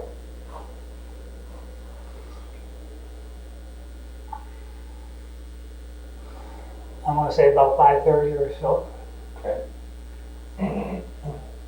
How long was it, or what time was it when you drug her to the truck? How long was she there? Probably 40 to 45 minutes. Okay. Did you know this girl at all? No, Did you know her family? no. You didn't tell your family that you knew her family or her? We didn't know the family. Pardon? We did not know the family. I asked you, did you know the family or her? Ever see her before? Ever see her family before? Okay. When she rode up there, did you have any idea who she was? None. And remember, it doesn't matter. I know. Okay. No, I didn't know who her family was. I didn't. Okay. Now, I'm going to ask you a question here, Dan, and this is to determine how honest you're being with me. Remember, this whole thing is based on you being truthful with me right now, right? I already know the answer to this, but some of the things you've already told me, it's very easy to understand that this was planned out, right? You had 3 zip ties, the right amount to put on somebody's hands behind their back. You had the cutters right with you. You had the bag. You did the exact same thing that you did in White Pigeon. Hey, come here and help me move some stuff. And it's probably some of these urges that are going on inside you, inside your head. I understand that. But you may not have planned it for her specifically, if you knew her or if you didn't know her. But you thought about doing this before, hadn't you? No, I didn't. Really? You're not being honest with me right now. Yes, I am. And you didn't just happen to have 3 zip ties in your pocket and something to cut them with. Now you bring me cigarettes and stuff. Thanks, John. Yeah. That just wasn't a coincidence, Dan. And again, at this point, it doesn't mean anything, but I just wanted to judge your honesty. Did I have an urge to do it? Of course you did, I know that. I just need you to tell me that, or to be honest with me about it. Because it wasn't a coincidence, you had 3 zip ties, something to cut them with, a bag, I know that stuff. I probably had the urge years ago. Sure, I know, I understand. And Thank you finally- for being honest. And Thank you for being finally, honest. and it finally came to a head. And you acted on it. Urges that somebody has from a long time ago that build up over time, it's almost impossible to resist them. So I understand that. Thank you for your honesty. So, let me ask you this, Dan. Where did you kill it? Was it in a boat, or was it in a truck, or was it in the cemetery? It was in the cemetery. Honest to God, swear on my Bible, and everything, it was in the cemetery. So what happened in the garage then? Anything? With the bag? No. Well, why did you just tell me you did that? Huh? Why did you tell me you did that? Because you just told me you stood her up and she passed out. I don't know. You're killing me, Dan. You understand that, right? Because it doesn't make any sense right now. There's no reason for you not to be honest. I probably killed her in the garage after I got her out of the boat.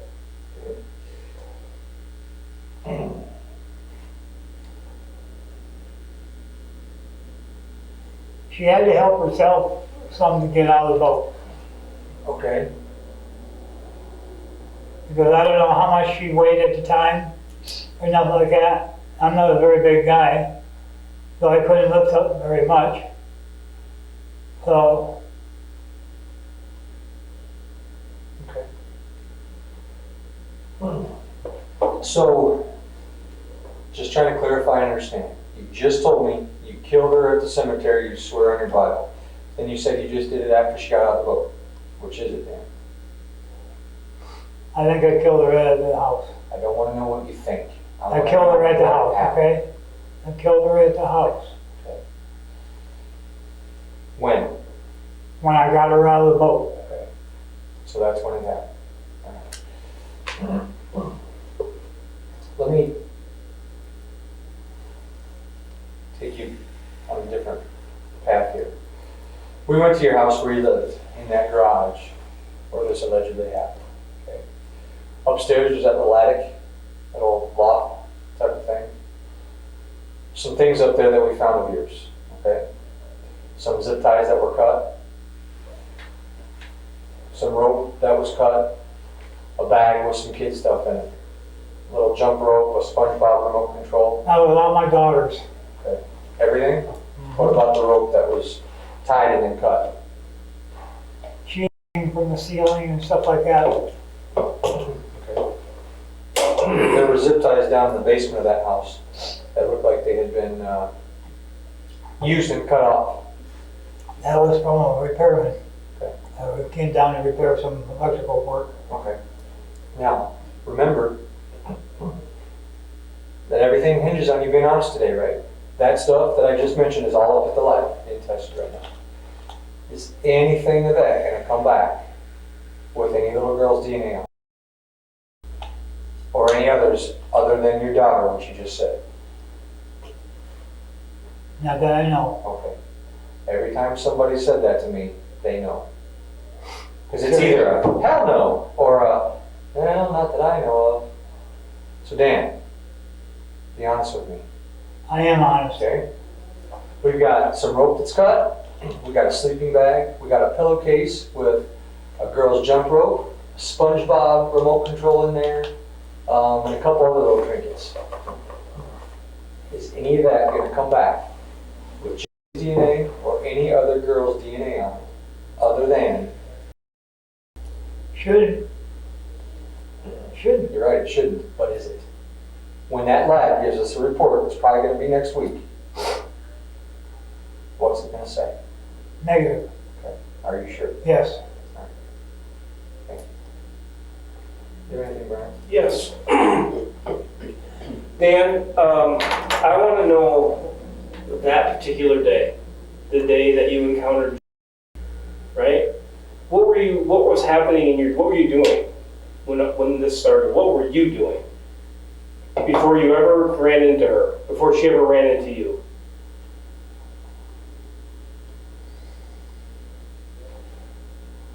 It was fall cleanup week in Okay. Constantine. We bought the house maybe 2 or 3 years before that. The people that owned that house left all their shit in the garage and on the front porch, which now has a deck on it. Mhm. Okay. At the time when we bought the house, there was a front porch on it. We had the front porch all ripped off, put that deck on.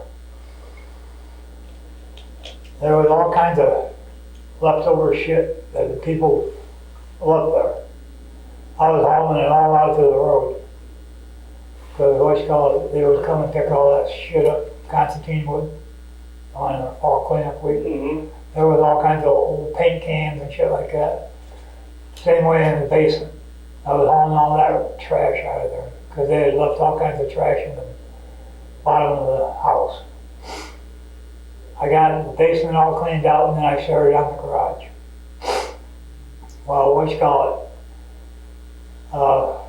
I had probably 3/4 of the crap cleaned out of the garage.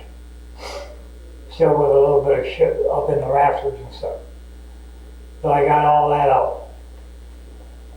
I had taken all the crap that was in the upstairs in that garage out. There was still a lot below. And what you call it? I didn't get it all out. And that's all there was to it. So you were doing that by yourself all day? No Right help? after I got home from work. I had work that day. Okay. And what time did you get home from work? 4 o'clock. In the afternoon? Okay. And when you got home from work, who was there? Nobody. No? My wife was working. My kids were already gone. Okay. Where was she working? What hours did she work there? Oh, it all depends. She was working. She basically worked all night till like 8 o'clock at night. Okay. So she didn't know nothing was going on until she seen all the police cars and fire trucks and stuff like that. Mhm. Then we heard that, seen it on the news. And the next day, same way. You saw it on the news? What was going through your mind? I thought, oh God. I don't know, it was just thinking maybe, nothing became of it. Maybe I did get away with something, Mhm. Did the police come and talk to you? Huh? Did the police come and talk to you at some point? They came and talked to my wife, they didn't talk to me. Okay. Were you there when that happened? When the police came, yeah, I was there. Okay. You didn't, tell me why, tell me how that happened. Did what? When the police are there talking to your wife and you're there, you're not in the conversation? Nope, Why? I don't know why. I was in the house. They didn't say nothing to me. How'd that make you feel? Good. Yeah? Why? I don't know, maybe because I got away with it or whatever. How long after this happened did that contact with the police occur? Next day, Oh, the next day. They came right to your house. they were going door to door. Did you work the next day? Yeah. Okay, so going back to you doing your fall cleaning, and you did your paint cans and everything in the house and clean up all the shit off the whatever porch, and you're in the garage, right? What happens next? What's the next thing that you remember? Nothing. I mean, I had everything out of the garage. Cleaned up all what I did in the garage. Okay. And what happened next? I just went about my daily business, Okay. Which consisted of what? going back and forth to work. That day I'm talking about. all that day, Yeah, went to bed. okay. Well, I'm trying to walk you through the day again, okay? I know you've done this a couple times. Let me ask you this. You've spoken with your family, correct? Huh? You've spoken with your family today, correct? And now you've spoken with us, right? What's different from what you've told your family to what you've told us? Nothing. So we go talk to them, they're gonna tell us that everything you told us is exactly what you told them. Is that right? Well, more or less, yeah. Well, I don't want more or less. I just told them that I was sorry and stuff like that, and, you know, and that I was on these pills and stuff, and my mind just went, you know, Is that what you told them? I didn't hear that you tell us that. Maybe I missed it. Yeah, okay. I haven't been here the whole time. that's what I told them. Okay.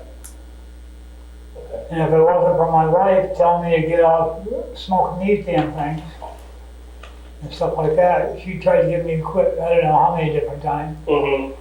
And let's call it, she got me on these Shantex or Shrintex or whatever how they're called. Okay. And let's call it, I was taking 2 of them every day because they're supposed to make you quit smoking and stuff. Doesn't work, Doesn't obviously, right? Huh? Obviously it doesn't work. No. So, At some point during the day that day, you encountered, correct? correct. Tell me about that. Just as I had her come up and help me, and was gonna have her help me, you know, on the back porch, get stuff out. And let's call it, that's when I grabbed her and did what I did. Okay. You're speaking in general terms, and I know you've been through this a couple times, but we gotta be a little bit more detailed than that. Where were you when she came by? I was between the house and the garage. Okay, I was at this point right down here. okay. And how did you encounter her? How did you have a conversation with her? How did anything No, I start? seen her ride up on Okay, her bicycle, right up where? right up the street. Okay, That's when I said, hey, Fifth Street? White Pigeon Road. Okay, I'm with you.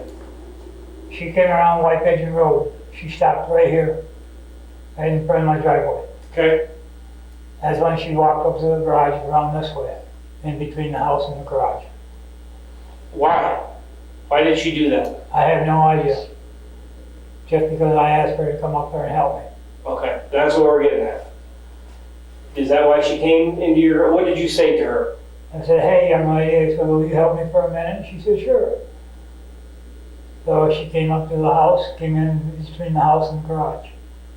That's when I got her right here at the steps. And that's when I stuff. Then I took her into the garage, put her in the boat. You, wow, Just like this. with what?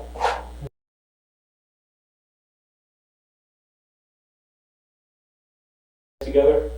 With what? So how many did you use? 3. What color were they? White. Where did you get them? I got them from work. Work where? At American Axle when I worked there. When did you get those? Oh shit, I've had it I had it for a long time. How long is a long time? Oh God. Probably 12, 14 years. You had these zip ties for 12 or 13 years? Okay. And part of your daily routine, you were cleaning, right? That day. That's what you were doing that day. I didn't start cleaning until after 4 o'clock in the afternoon. Okay. After you got home from work, you were cleaning.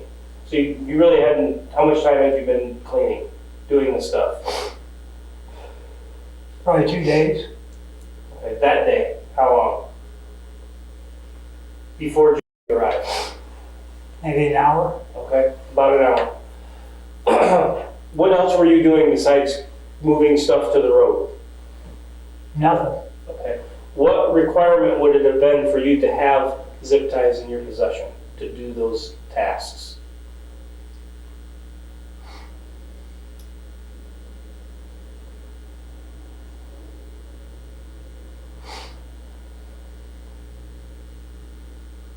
Maybe I thought I could lure her in. Did you know she was coming? No. I just happened to see her, Okay. Well, if there had been any girl going by, you were ready? Is that what you're saying? more or less, yes.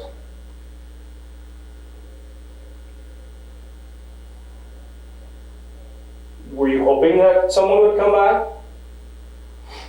Yeah. You were ready. Is that right? Yeah, I was ready. Okay. What were you ready for? Probably a Okay. Tell me about that. Tell me why that was going through your head. And be honest. I just wanted to have, Okay. Well, we're all men here. Sorry. Except I thought of that as soon as I said that. I mean, I'm with you. You know, that's kind of something that we all enjoy, right? But it seems like it was kind of controlling you from what you're... probably premeditated. What's that? Premeditated? What do you mean?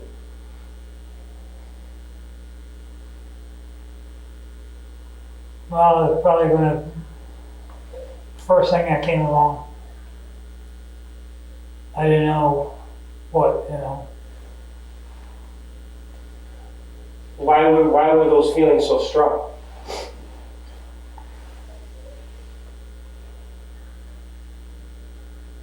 I don't know. Really, I don't. Someone just told me, go ahead and have it.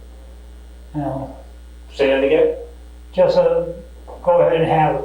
Who said that? My mind. Okay. You really wanted to have sex bad. Yeah.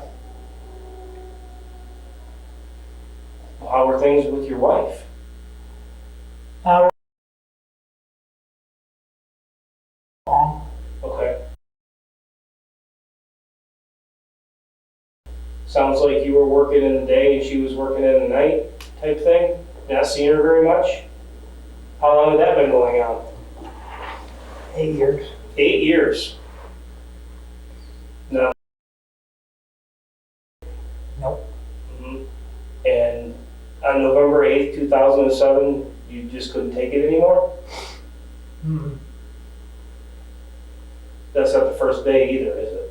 Uh-huh. That's not the first day you had those feelings, is it? No.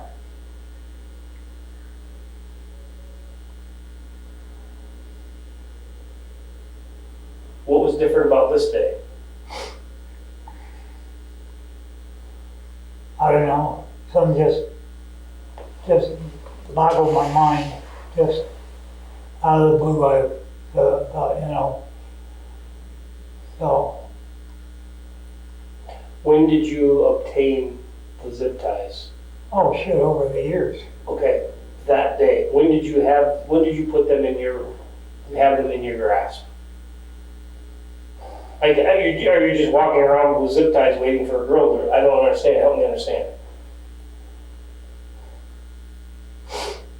I had them zip ties laying by the back door. So I thought, well, this is an easy way of doing it, you know, getting my hands on them. Mm-hmm, But I had zip ties all over the house. mm-hmm. And I probably had 10 or 15 laying by the back door. When you asked to come and help you move some things, what did you have on your mind? Okay. And then when did you with her? That night, but I didn't, nothing like that. I just thought,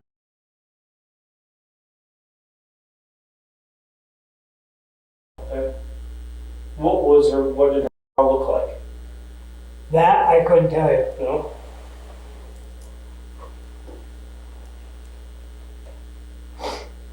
What did her look like? Yeah. I couldn't tell you that either. You're wanting to have sex, right?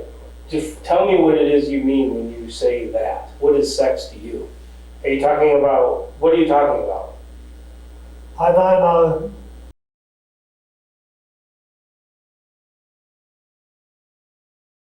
and I thought, no, better not. So I backed off. Wow.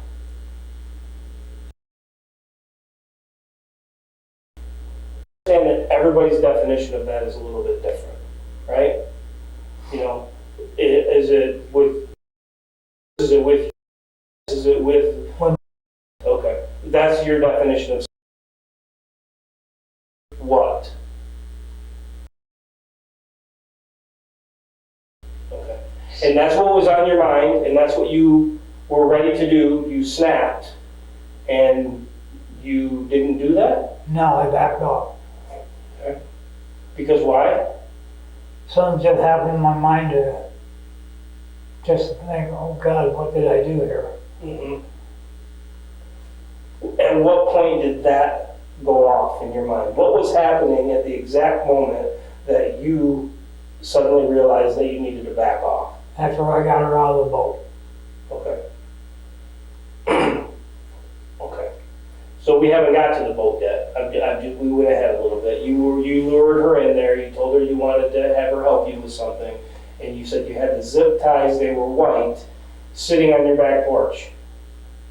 Well, when you open the door up, they were laying right here by the door. Okay. So all I had to do was reach over and pick them up. Okay. How many of them were there? Probably 20 of them. Okay. Were they loose in a bag? They're all loose. Okay. And then you by the back door?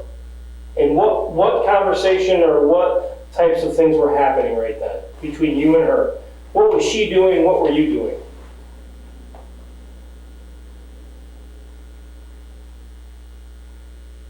Or she said, what did she say? She said something, I don't remember what she said. And I just said, it's gonna be okay. Don't worry about it. We'll get through this. And that's when I took her in the garage. Okay. How did you take her in the garage? Walked her in. Okay. You met her already? Mm-hmm. Okay. And you walked her into the garage. It's not very far, right? No, it's Just across probably 20 feet. Okay. When you say you walked her in, what do you mean? Just when she was this, we just walked in the garage. And I go to step up in the boat. So I got her into the boat. That's when I, Why did you want to go in the boat? because I didn't want to have her on the dirty floor. You know, I thought in the boat, because the boat was all clean and everything. We had just got it done cleaning it and stuff. Be a lot better if it was on a clean surface than a dirty surface. Okay. So What was happening during that time with her? What was she doing or saying then?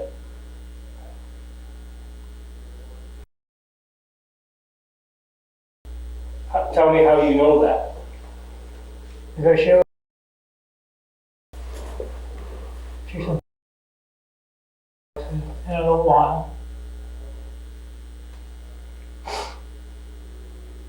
Okay. And then what happened? That's when I got her out of the boat. Okay, well, you're in the boat, you're fondling her, right? Tell me how that happened. Tell me what you did exactly.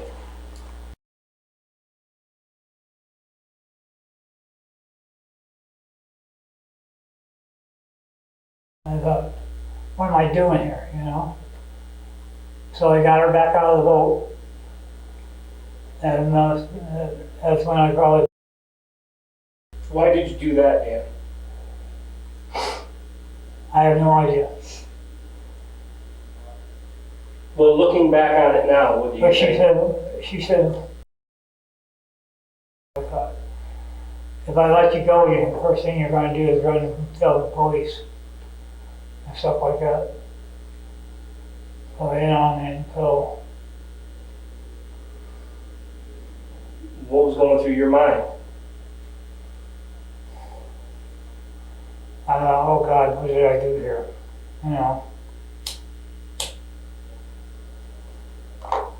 What did you do? That's why. What was the reason for that then?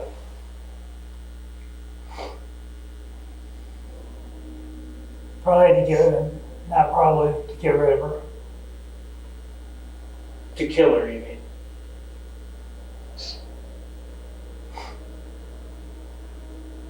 What was going through your mind when this was happening?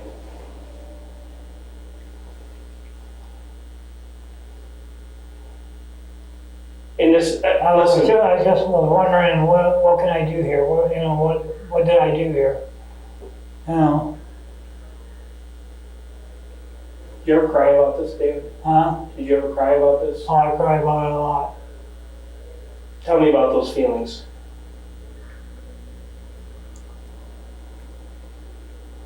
Sad. Very sad.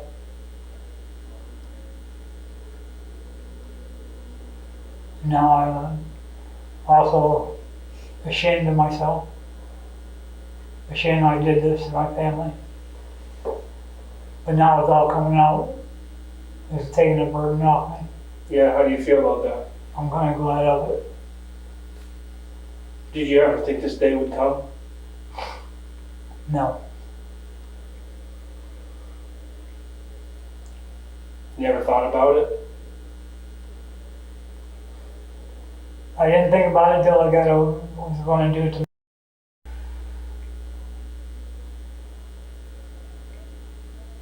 Same thing. Would you have killed her? What? Would you have killed her? Probably not.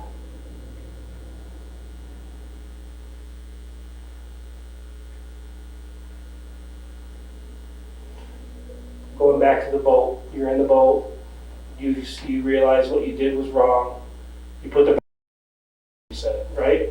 Yep. You did that because you I was scared. were scared. And you said you wanted to get rid of her. Basically, kill her is kind of what I gathered. It's what you agreed to say, right? Is that right? Correct. And what happened next? What do you mean what happened next? What happened next? You're in the garage, you're thinking that you need to get rid of her, you're scared, what happens next? Basically, we're telling a story and I you're, was trying to think where I could take her and get rid of her. okay? And I don't know why I chose the cemetery. Okay, but that's what you chose, okay? And then what happened? Well, I killed her and put her by that monument and left her. You did what? I pulled up to a monument or a headstone or whatever. That's where I dumped her. Okay. You dumped her there. Okay. Had you ever been there before? Never. And why did you pick there? I don't have any other reason. No I reason. thought that was the darkest part of the cemetery. Mhm.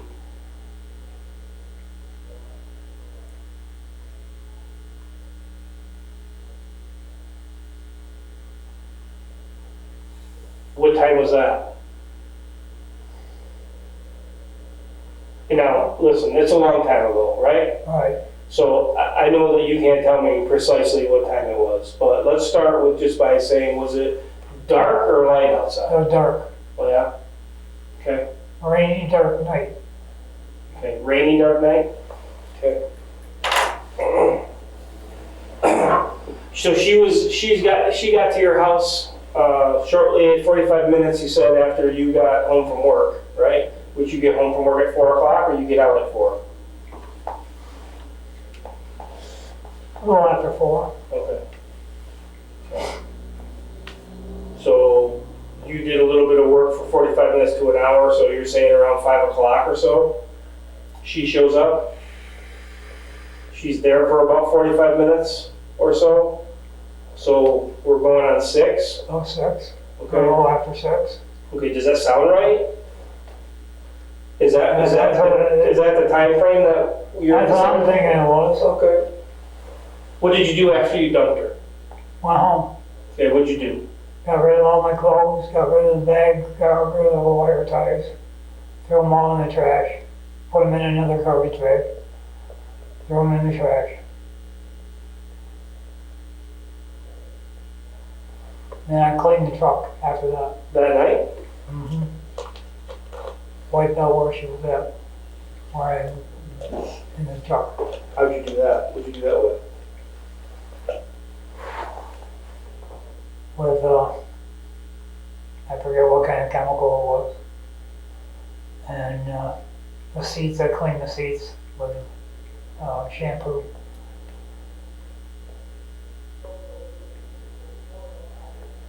And what's the next thing you remember happening regarding her after that?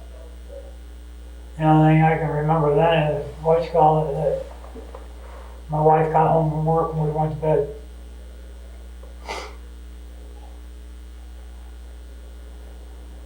Watching TV? Yeah, we watched TV, What'd you watch? watched the news. Next morning we got up, watched the news before I went to work. When did you see it? Probably the next morning.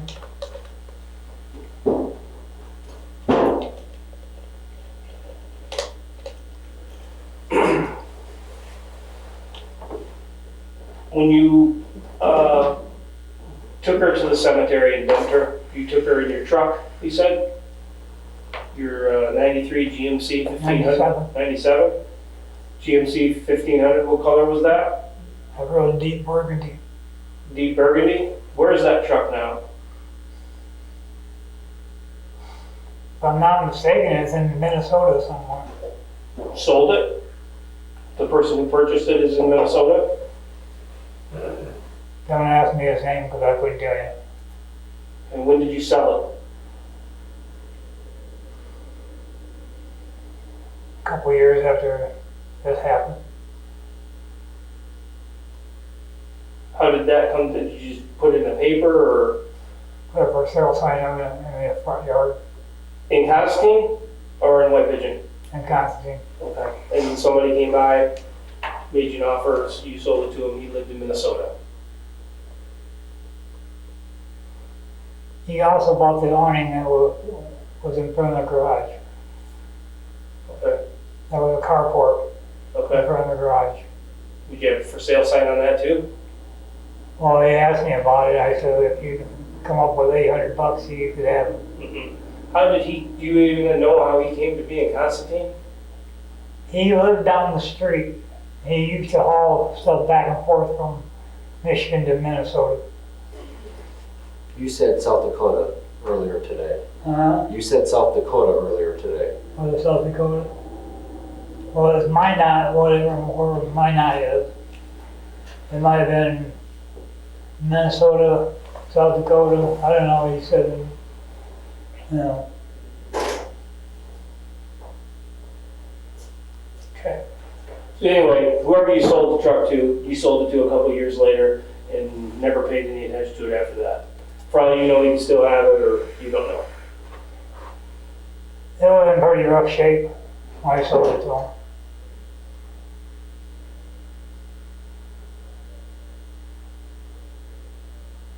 Okay. You're gonna have to take a polygraph test, I believe, is part of the, That's Pardon? fine, right? that's fine. I wanted to ask something, Dan. Earlier, you said that you never thought about it again until you saw it. Right? Why did you have names on a list? I don't know why I had all the girls on a list. Well, there's gotta be a reason. I thought maybe I'd do some McKinsey. So you did think about it before.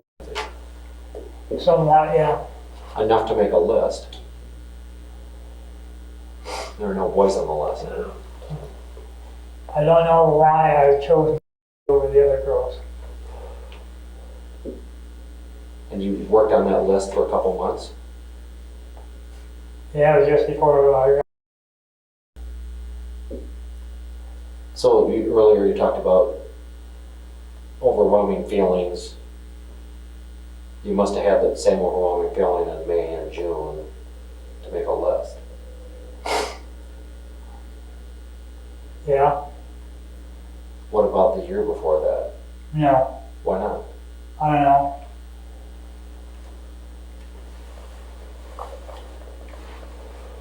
Seems like the right thing to do. Yes. Well, we understand, those feelings just don't go away, Dan. The people I've spoken to about these, they don't go away. We know that. You had them for years before, you told me that. 8 years or so. I'm not gonna put words in your mouth, but you didn't just wake up that Thursday and decide that today I'm gonna. No, I don't know why I had it just that day.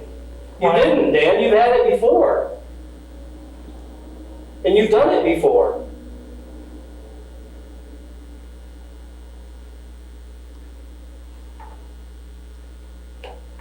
If you're clearing your conscience, you're clearing your conscience today. Remember, Chris told you, sat here and told you the same thing. Today's the day you clear your conscience. Today's the day you help decide what the story's going to be told, because if you don't. And remember, I think this is important to you, that's why I'm saying it, okay? We understand you want to save face in front of your family, because that's probably the hardest people to talk about things with, because of the way you're going to look to them and the way they can be portrayed. Remember what I told you about today. We can control this information, okay? The stuff, if you want to talk about the other stuff today, which is going to be your only day to do it, we get to choose whether or not that information stays in here or gets out at a later date, okay? That's the one thing good that's on your side right now. You know, I don't really know why I did it just that particular day. Really, I don't. Well, there's been more than that one day, okay? And that's what we're talking about. Does that make sense? Because at least in here, when we talk about it, it can stay in here. You can get it off your conscience, and you never have to worry about it again. Not only do you not have to worry about it again, you don't have to worry about it coming out in the media, to the public, to your family. Nobody has to worry about it again. So talking about it today, there's no better time ever. There will never be another time, better time in your life. You know, I really don't know why I chose that day. Really, I don't. So, you know what? I don't really know. You don't know why you choose any day, Dan, honestly, but it just happens with you, it seems. Yes, I know, and you've acted on them before. No, I didn't. Hear me out for a second. We just sat here and talked about how this is all good for you. How this is all good for you to clear your conscience and become right with yourself and start that healing process for you. Protect your family name. All those things, right? That's huge for you. But there is another side to this. Okay? There's other families out there who have little girls, who have sons and daughters, just like you do, who you love dearly, and I know that you do. I know that you love your family. That's the only thing I really, truly know about you, is that you love your family. So put yourself in the shoes of you trying to be getting right with yourself and moving on, protecting all these If things. you're talking about other families, no. No what? I'm talking about making it right for other people who don't have these answers. Okay? We're talking about here, but there's others. No, there isn't. Dan. No, there isn't. My DNA was... Dan, did you, when these guys came to your house and talked to you a month or so ago, what did you tell them? What did you tell them when they came and interviewed you and asked you about and told you that maybe it was an accident? What did you tell them? I told them I didn't know her. You told them you didn't do it. That's right. It's the same thing you're saying here about these other things. That we know some of these things already. If you're talking about other girls, Yes. no. I didn't do it, I'm serious. Help me understand how that's different from what you told these guys when they were at your house a couple months ago.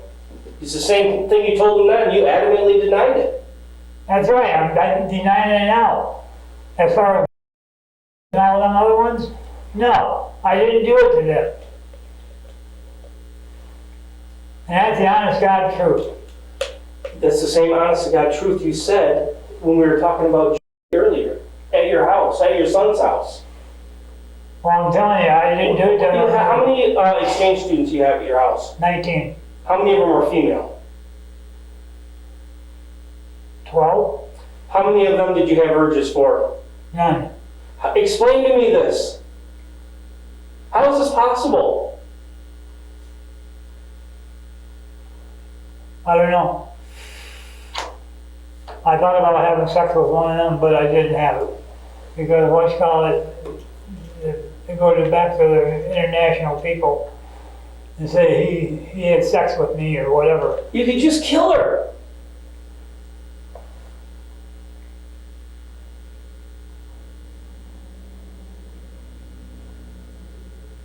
Well, I'm not taking the fall for another girl, I'll tell you that now, because I didn't do it. You're only going to tell us what you've done. That's the purpose of this. Is to tell us what you've done. Everything, completely, fully, truthfully. I killed and that's it. I didn't kill anybody else. And that's not God's truth.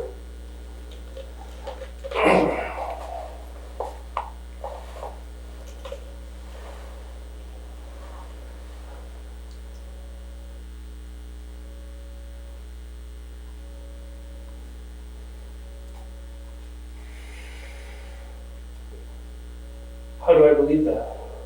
You don't.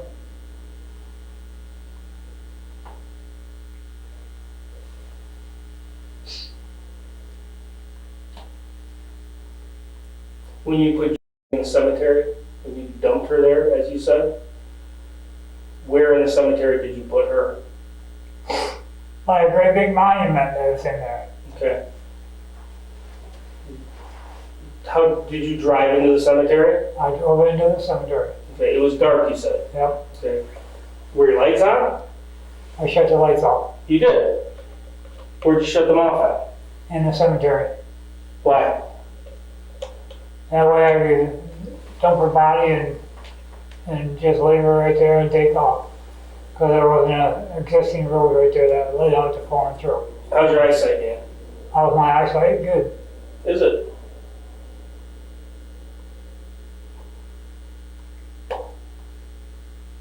Is it? Yes.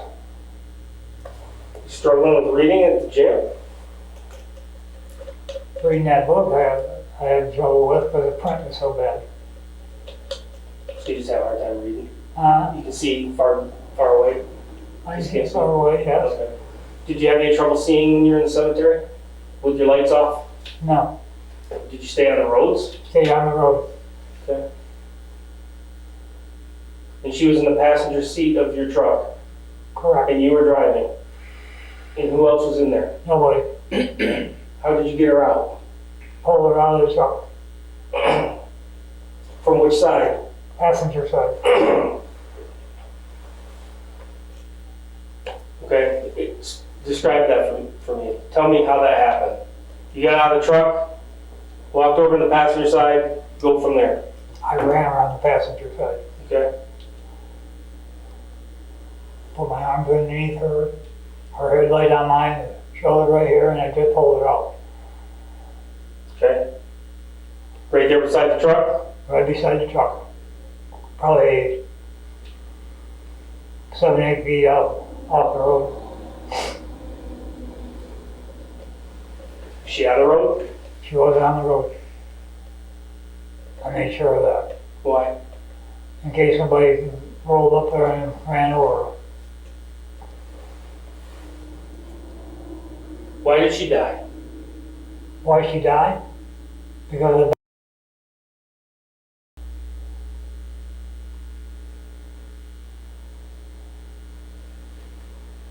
Did you mean for her to die? I was hoping she wouldn't.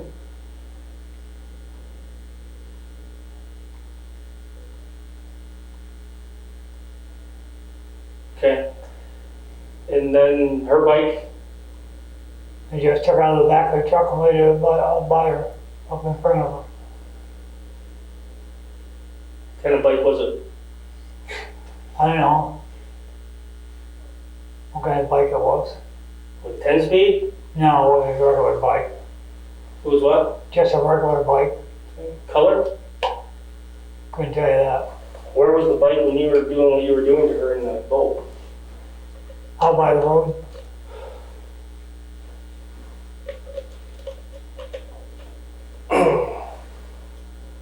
When did you put the bike in the truck? In the back of it. When? When? After I got her in the truck. Okay. You put her in the truck, and then you Went out down the road, got the bike, brought it back, put it in the back of the truck. and drove directly to the cemetery. Dumped her there, pulled her out of the truck, got back in your truck. Well, I threw the bike off, Yep. And then what? and I just left. Okay, and you went home. And I went home. You keep track of this investigation over the years? Yes. What'd you learn about it? Learning that every time I hit the news or whatever, I was scared.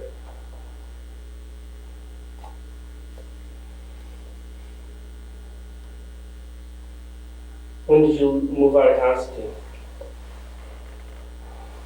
When? Year. Oh, God.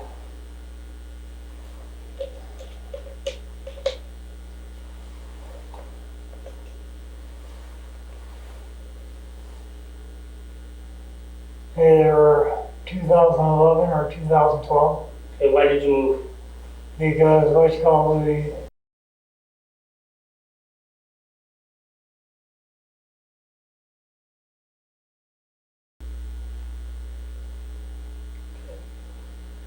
And then, I mean, this was pretty much the talk of the town for a good while, right? I mean, that's a pretty big thing happening in Constantine. probably 5 years. 4 years. I get there. You ever tell anyone?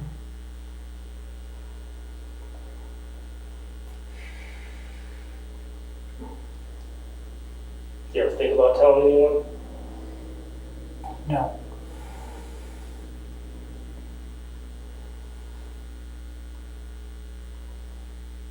Never confided in anyone? Not even my wife. Never joked about it? Nope. Sometimes people do that, you know? I know. They'll make a joke about it, saying that, yeah, you know, I did it or whatever, in a joking way, knowing that the other people aren't gonna believe them. Nothing like that? Never.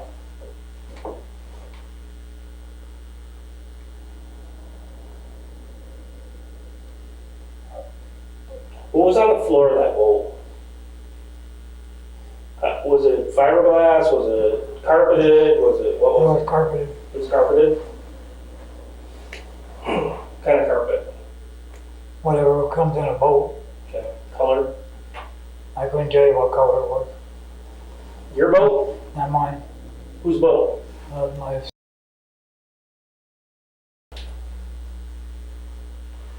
Name? Okay. Where's that boat now? hard telling where it's at. He sold it, so I don't know where it's at. Did you clean the boat? Did I clean the boat? We both did. Who's both? And After was in it. Because you rushed home and cleaned the truck out, right? You rushed home and cleaned out your truck, right. threw your clothes away. What did you do with the boat? It stayed in the garage all winter long, and then we cleaned it in the spring of the year. Why weren't you concerned about the boat like you were your truck? Because it was an old fishing boat, actually what it was. But she was in it, just like she was in your truck. But there wasn't any stains or nothing in it. Were there stains in your truck? No.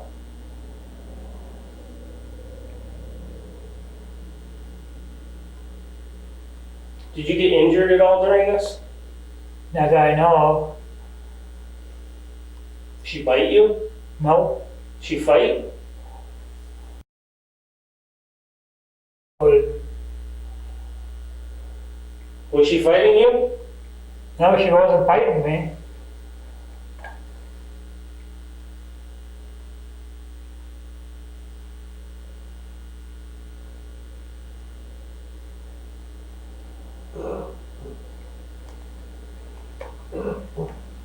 How do you feel today, right now? How do I feel today? 500 pounds lighter. Yeah? Just want to clarify one thing really quick. Earlier you said that her hair was wet because I don't know if she, Well, hold on. But we know that's not true because you didn't do the bag in the cemetery. It was in your garage, right? So what happened with that whole thing? huh? What happened to what? With that whole thing? Was her hair even wet? Her hair was wet when I took her to the cemetery. How did it get wet? Because originally, remember, you said you at the cemetery, that's how her hair got wet. But we know that's not true because your house. So what happened?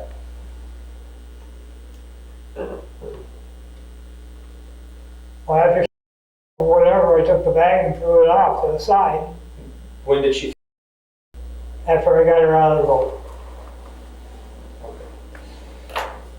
I got to take a break and talk to him a minute. Think about that one, okay? For a minute, okay? Because I don't think she did. So think about it, okay?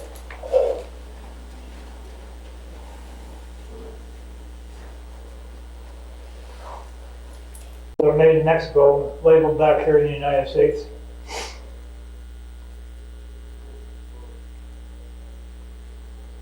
I used to work on the grinders, and they had all kinds of yucky coolant and stuff that you had to breathe all day long. Yeah, that was nasty. Yeah, nobody wanted to do that job but myself. Mist in the air. No doubt. All right, so what's the scoop with the hair? All I can tell you is and stuff, what's called it, she must have or whatever. Well, you know, because she's got brown hair and then there's enough fill up to cause her hair to be wet, there's gonna be a mess. There's gonna be a mess in the bag, so. There was a mess in the was or there wasn't? There was. There was a mess in the bag. I wiped her face off. Who wiped her face off? I did. Okay, let's talk about that, because this is new, you never said that before. Dan, you gotta be honest. These details, you can't leave stuff out, man. I'm being honest. Okay, don't leave stuff out then, because that's important. We talked about this like 15 different times now, and this is the first I've heard of you washing her face, right? Her hair was all wet. Okay. All I know is she must have Okay, so what'd you wipe her face off with? threw an old rag Where'd you get it? in the truck. Okay. And where were you when you wiped her face off? In the garage. Okay. So then walk me through this process again. Where were you at when you, In the garage. in relation to her? What do you mean? Front, side, back, Side. under, top? Side. So you're standing beside her when you. Okay. Stand up and show me where she was and where you were.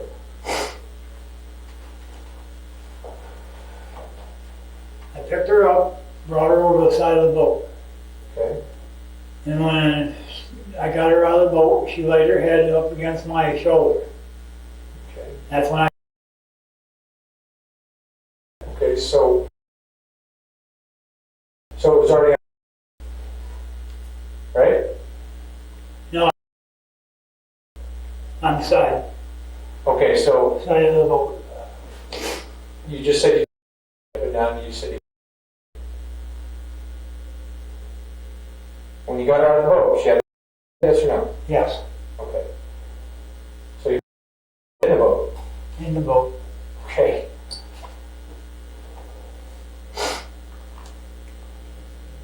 Did she have when you were? No, So when did he, just before I took her out of the boat. so why didn't you just say that the first time? I don't know. I mean, literally, it went from in the grave to after the boat to in the boat. What's going on, man? Why are you reluctant to just be honest? Because I don't really feel, man, when I did it, I can't, all I know is I put it, I don't know if it was in the boat, after I got her out of the boat, or what.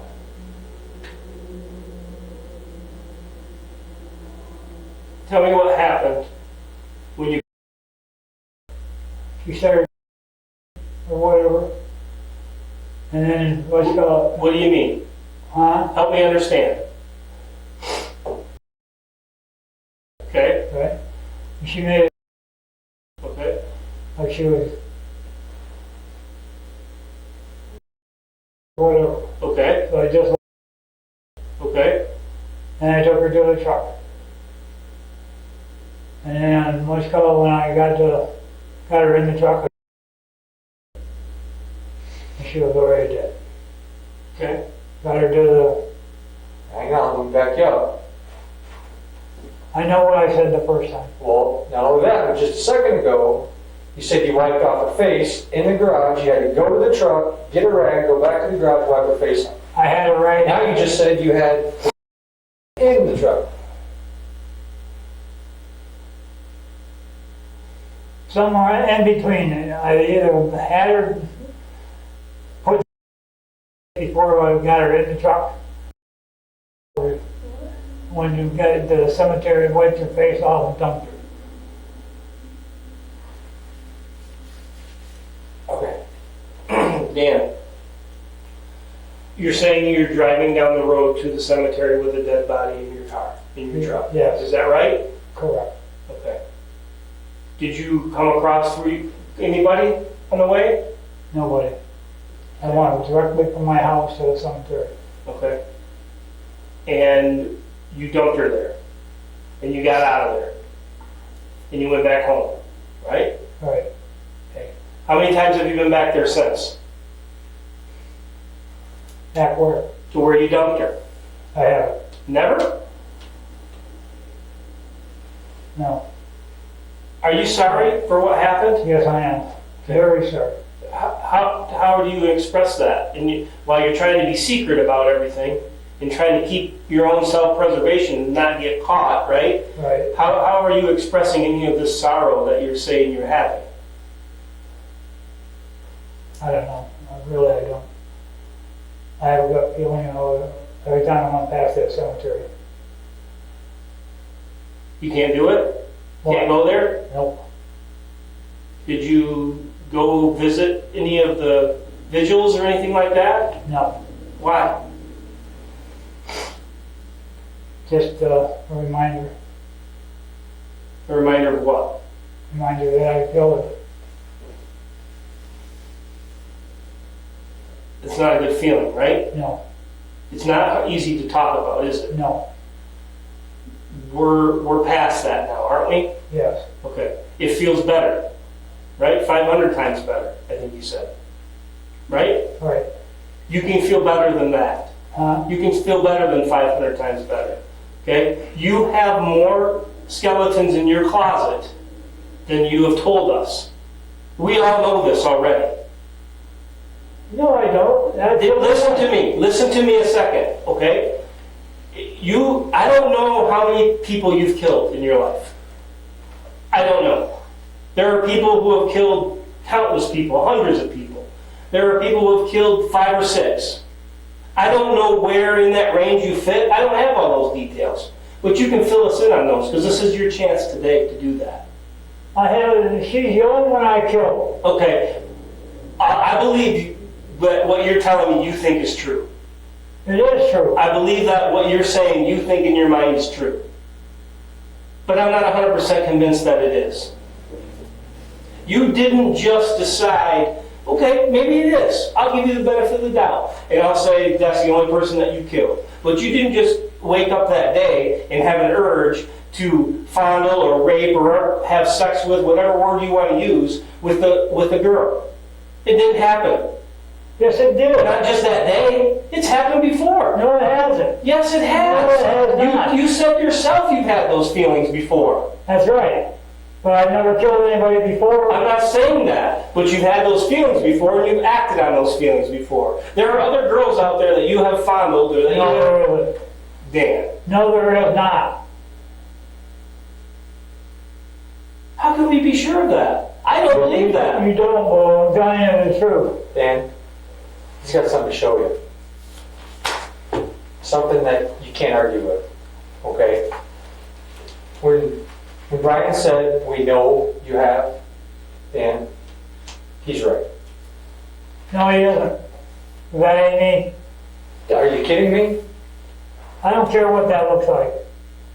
That's Let me not ask me. you, what's that look like? I don't know, but it doesn't look like me. This is an old driver's license picture of yours, correct? This is 1997, same year that composite was drawn. I don't care, but that's not me. Dan, none of this is you. Okay? I believe that. This isn't who you really are. It's whatever happens in your brain when it clicks and things go bad. I'm telling you right now, that is not me, and I'm not taking the rap for that. Taking the rep for what? For whatever that composite is right there. I did not kill anybody else. I'm not disagreeing with you. Because I don't have those facts. I would be willing to bet you have, but that's all I got right now. No. You didn't try to abduct, kidnap, take, lure a child into your home or garage twice. Once after you killed someone, and not ever have it had it happen again Oh, no. before. I'm not, no. You hearing me though? I'm hearing you. You but- killed her, did you not? Yes, I did. And you killed her while you were trying to act out on your sexual problem, right? Right. Okay, which you tried to do again to me, right? No, I'm trying to push her out of the garage. I wasn't going to kill her. I'm talking about your sexual inhibitions. Well, yeah, I had Okay, that's what you had on your mind, right? Right. Okay, you not only did you have them before those sexual thoughts, you had them after. Even after the worst day in your life ever happened. After you killed, those feelings resurfaced again. They resurfaced after, and they surfaced before that. No, they didn't. How are you controlling them? It's a disease, man. Well, I'm telling you the truth. I killed anybody else. And you never raped, had sex with any other young girl? No, I did not. Never? Never. Touched? Nothing? Nothing. How in the world does that happen? Because I always relieve my own self. Okay. Did you relieve yourself the day you died? No. Did you relieve yourself the day it happened? Yes, I did. When?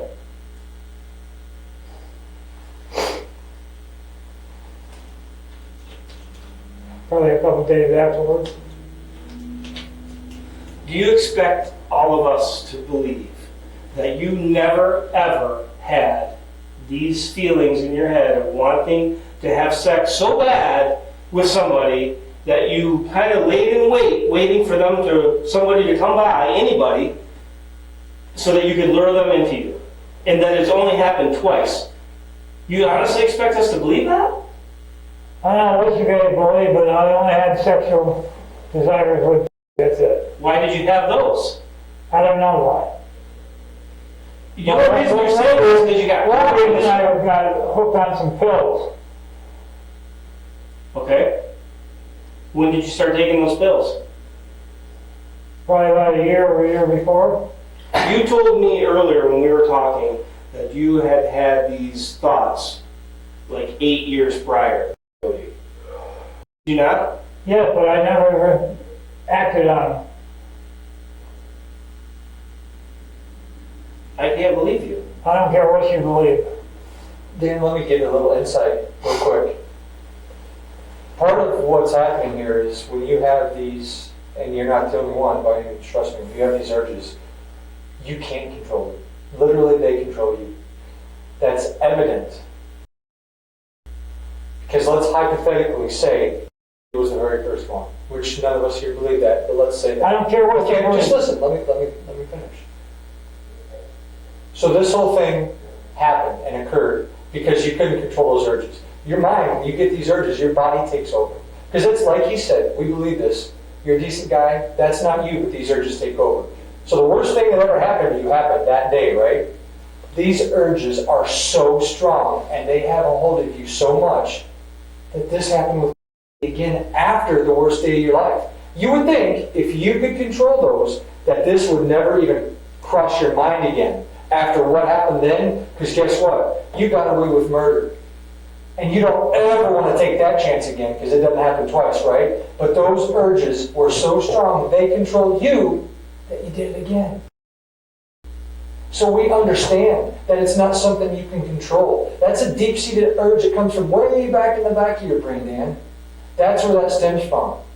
So it might not be you that does this, and you can't control it, and that's evident. So we understand that. The reason why, we get it. Okay? But he needs to talk to you for a second about this. Because this doesn't lie. Dan, my name is Jeff Smith. I work for the city of Sturgis. And I've heard you talk about this case a little bit, and a little bit of the information that you've shared about Parrack and the dealings with. And as these guys have said the same thing, it's not that we don't believe everything that you're saying, but parts of it, you're holding back. I'm not holding nothing back. Okay. Well, how old were you when you killed 57? 57? So somewhere between ages about 10 or 12 and 57, you never molested, raped, inappropriately touched any other girl in that entire time, is what you're telling No, us. I didn't. I'm telling you the truth. Okay. Well, I also heard you say at the beginning that you were telling the truth when you said that you didn't kill her, or you didn't know she was dead, or you didn't know certain things and you swore that on that Bible or to God that you didn't do that either. And eventually you did say what had happened. So that's where the concern comes in. This is your opportunity to be honest. No one wants you, including me, for you to say that you did something you didn't do. Okay? And I know that there's a polygraph involved with this agreement, which obviously they'll bring up to this case. And I can tell you that I was working on the night that this happened in 1997. But when you say that that doesn't look like you, It's not me. I find that hard to believe. And then I also found out that at one point that you told people that you didn't know. But then I find out that you or your wife worked for them at a concession stand at the racetrack. So which part of that's true or not true? My wife worked for a concession stand, yes. So did her mother. Okay? So did her dad once in a while. Okay? And your brother lived at Memory Lane Trailer Park. Well, I don't know about that, because me and him never talked. You and your brother never talked. You never hung out with him. And you didn't know. No.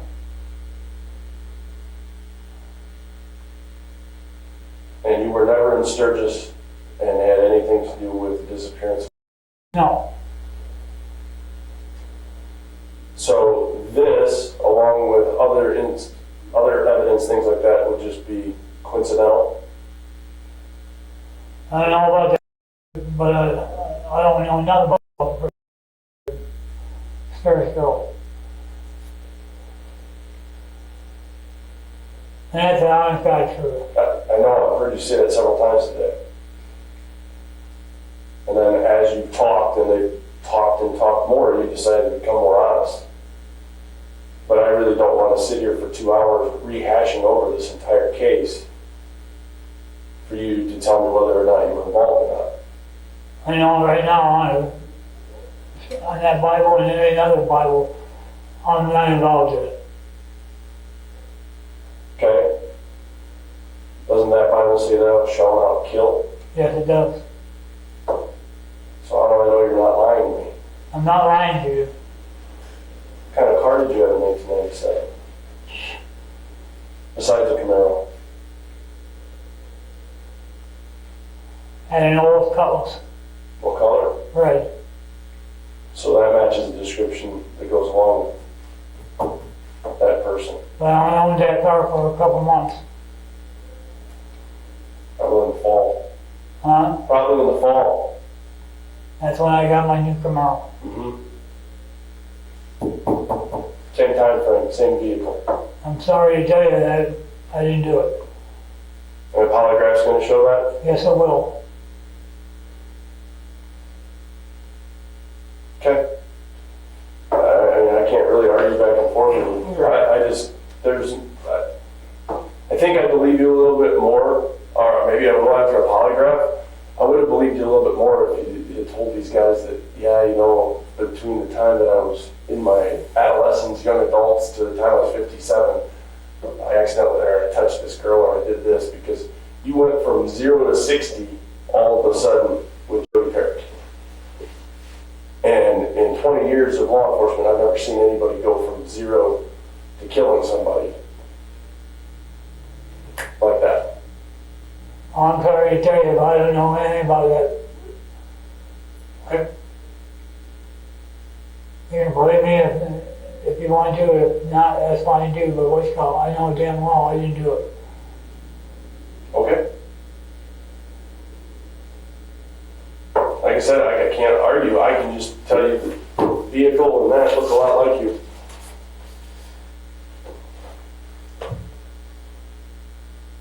And I'm not gonna say anything about that Spirits girl because I didn't know damn well I didn't do it.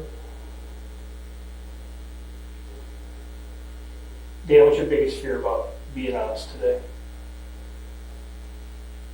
My biggest fear, I got everything on the table.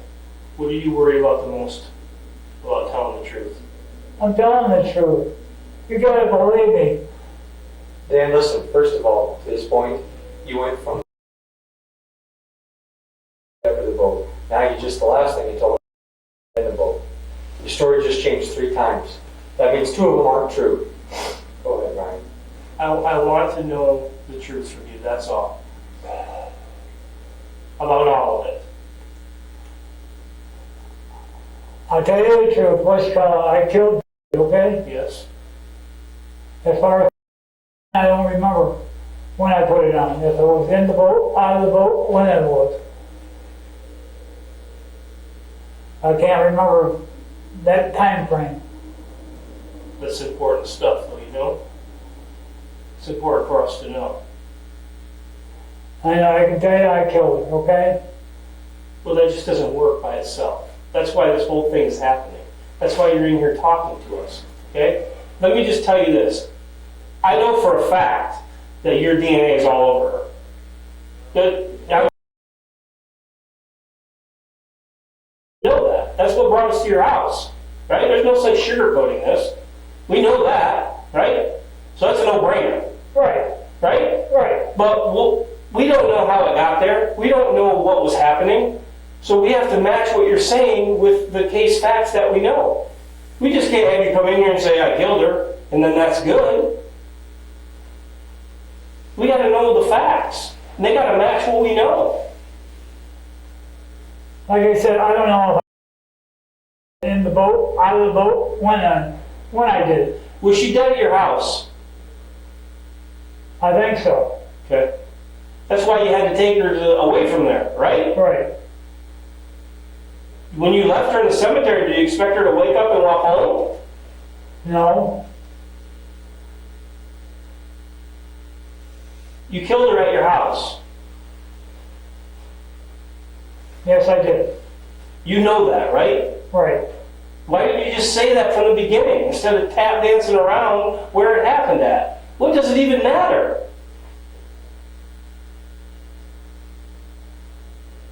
We're trying to gauge your credibility is all. Are you just simply not remembering? Is that what you're saying? You don't know where it happened? I never killed anyone, but I damn sure bet you if I did, I know exactly when it happened and where I was at.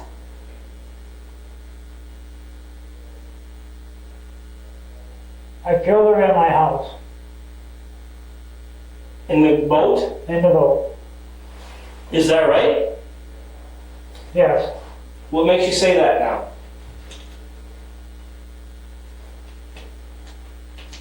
I'm thinking back when I did it. Okay, well, you need to think back to 1997. I don't know nothing about that in 97.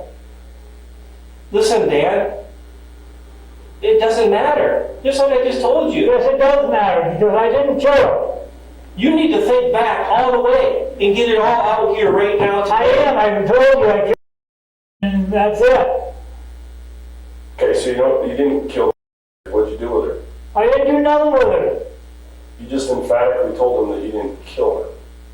Kill who? By case, I didn't kill her. okay? I didn't know who was. You didn't know who it was. What difference does that make? Makes a lot of difference. You didn't know.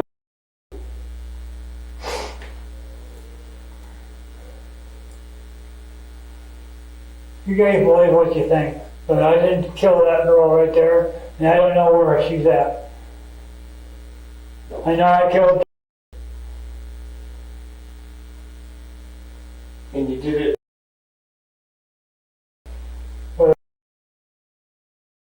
Yep. White ones Right. that you cut off and took home and threw them in the trash. Do you think it's wrong of us to come and talk to you about her too? No. Brittany? No. You think we're right in doing that? Do you not think that that looks like you? Yeah, it looks like me, but it's not me. I'm glad you finally came to that realization. I'm sorry, but that is not me.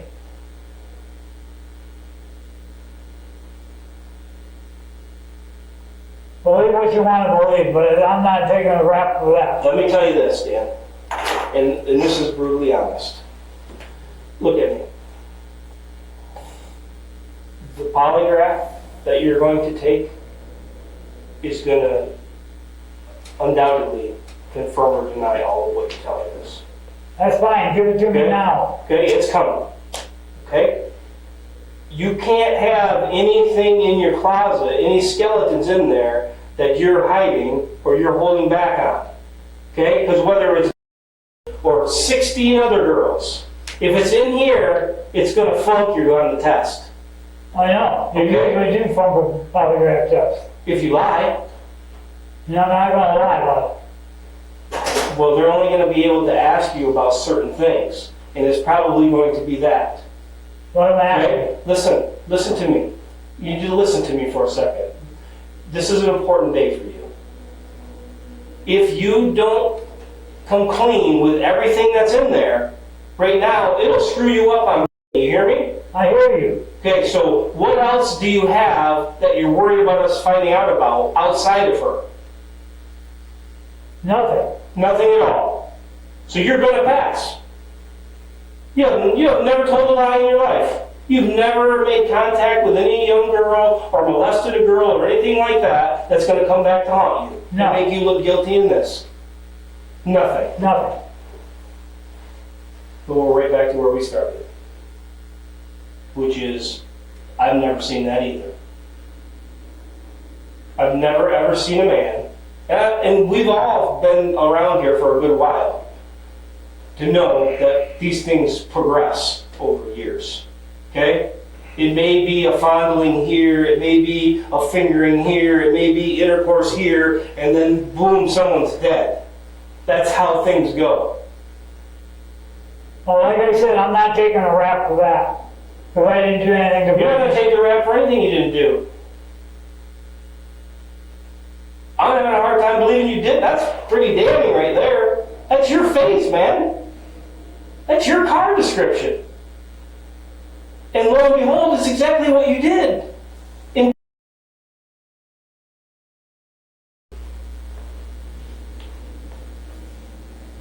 Believe what you want to believe, but I'm not taking a rap for that. Okay. Is there anything that you want to tell us that maybe is fairly insignificant? A little touching, a little cornering a girl, one of your exchange students, anything like that, that's so trivial compared to where we're at that you need to get off your chest right now? I've got everything off my chest so far. With Jodi. So far. Dan, polygraph guy's on his way. That's fine. You know damn well that I'm the one that holds the cards with the rest of your future at this point in time. I know that. My recommendations, my choices at your sentencing, I'm the one that made it happen for you to be able to do this today. Or we would have gone to trial, your family would have been smeared all over the place, your son, your daughter, everybody would have had to do that. I can tell you right now, if you flunk that polygraph, I'm going to be pissed. And there's going to be hell to pay if you're lying to these guys right now. I'm not lying. I don't believe you. I don't believe you. So you need to think about this. You need to think about everything real hard in the next 15 or 20 minutes before you're strapped up to that machine. And if you want to talk to these guys, you do it. This is it. I've given you immunity. You're not going to be held accountable. It's not going to change the amount of jail time you're given. Your goose is cooked. I know it. You confessed to murdering. We're done with that. But this is about you now. This is about the man who was the referee, the umpire, the everything else. If you want people to say Dan Furlong wasn't a monster, then you need to be honest. Because I can paint whatever picture of you I want to.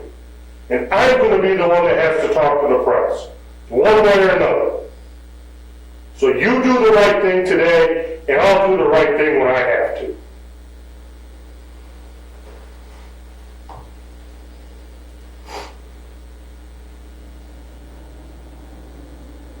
Give me a polygraph test. I don't want it. I'm Jodi. And I need other ones. He's right, Dan. If there's anything else that we haven't even brought up, that maybe we don't even know about, that's hiding back here, it's going to affect your test. And if you fail, all bets are off. You've got immunity. Tell them this isn't going to hurt you. And we control the information, what gets out there. It doesn't get any simpler than what Mr. McDonough just said. Okay? We can control the information right here and right now. If there's something we haven't even hit on, you need to get it out, because it will affect your polygraph test. I'll tell you right now, I did not kill. Okay? That is not me. Fine. You said that. The polygraph test will tell us if you're truthful. Now let's talk about anything else that we haven't brought up. Because here's what I've encountered in my career. People tend to talk about the stuff that police know about. If we don't know about it, they think they don't know about it. They'll never find out. I'll never get on this one. The problem is, when that polygraph test question comes up, is there anything else in your past that you've done that you weren't honest about or didn't tell us about? That's going to fail you, and all bets are off. I've seen it happen. People don't like to talk about things that the police don't yet know about, or haven't hit them on, or don't have a lot of evidence on.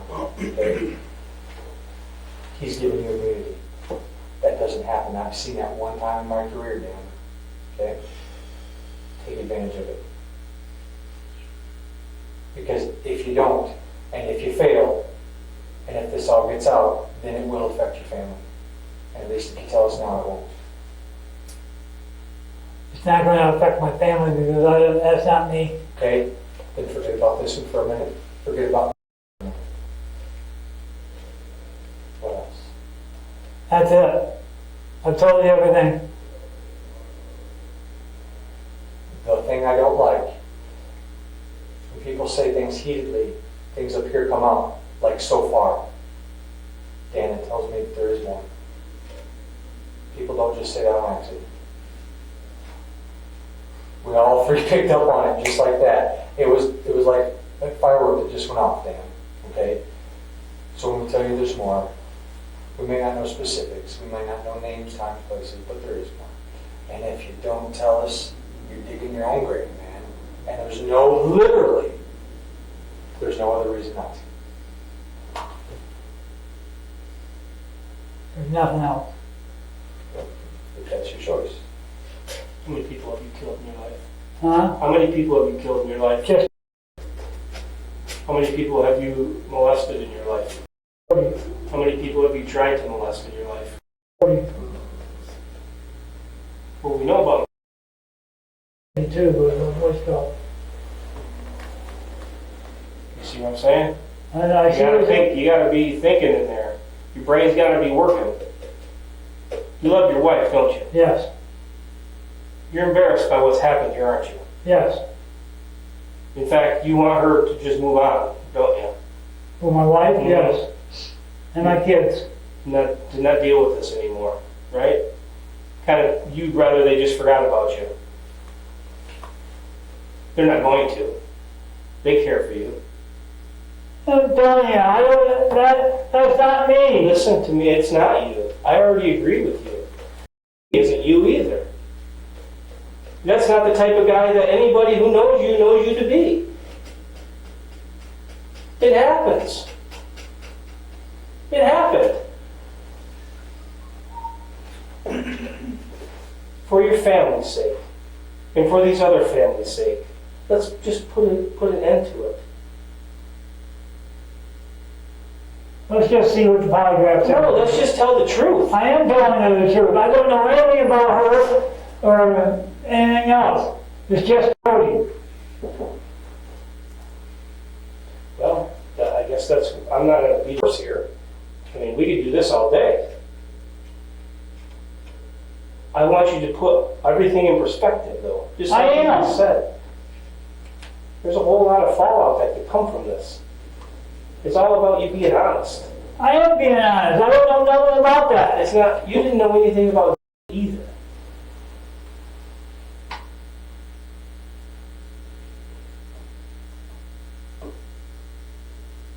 Am I right? You're right. It's hard to believe somebody who's lied previously. I'm sure you instilled that in your kids. I don't know what happened here with any of these other kids. I don't know. Because it surely isn't what you've raised as a family man, as a father. I can tell you wholeheartedly that I know that you're better than what happened on these days.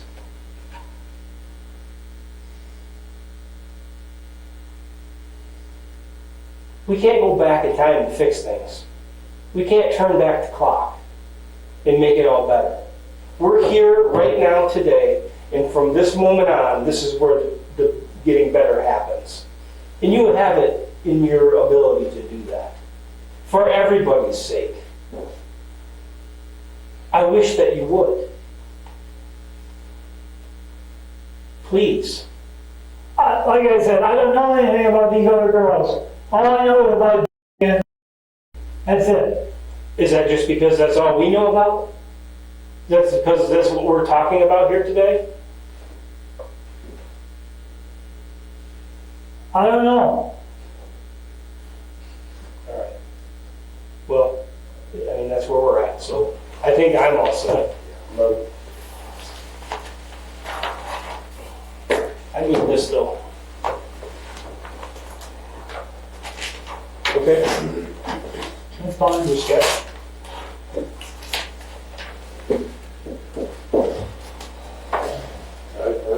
Yeah.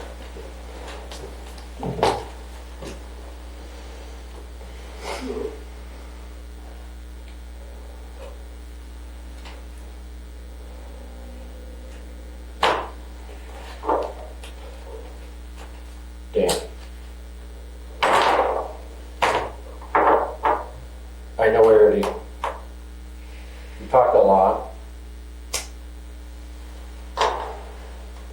And I told you that I was gonna do whatever I could to make sure that the story that's told is how we decide how it's gonna be told, right?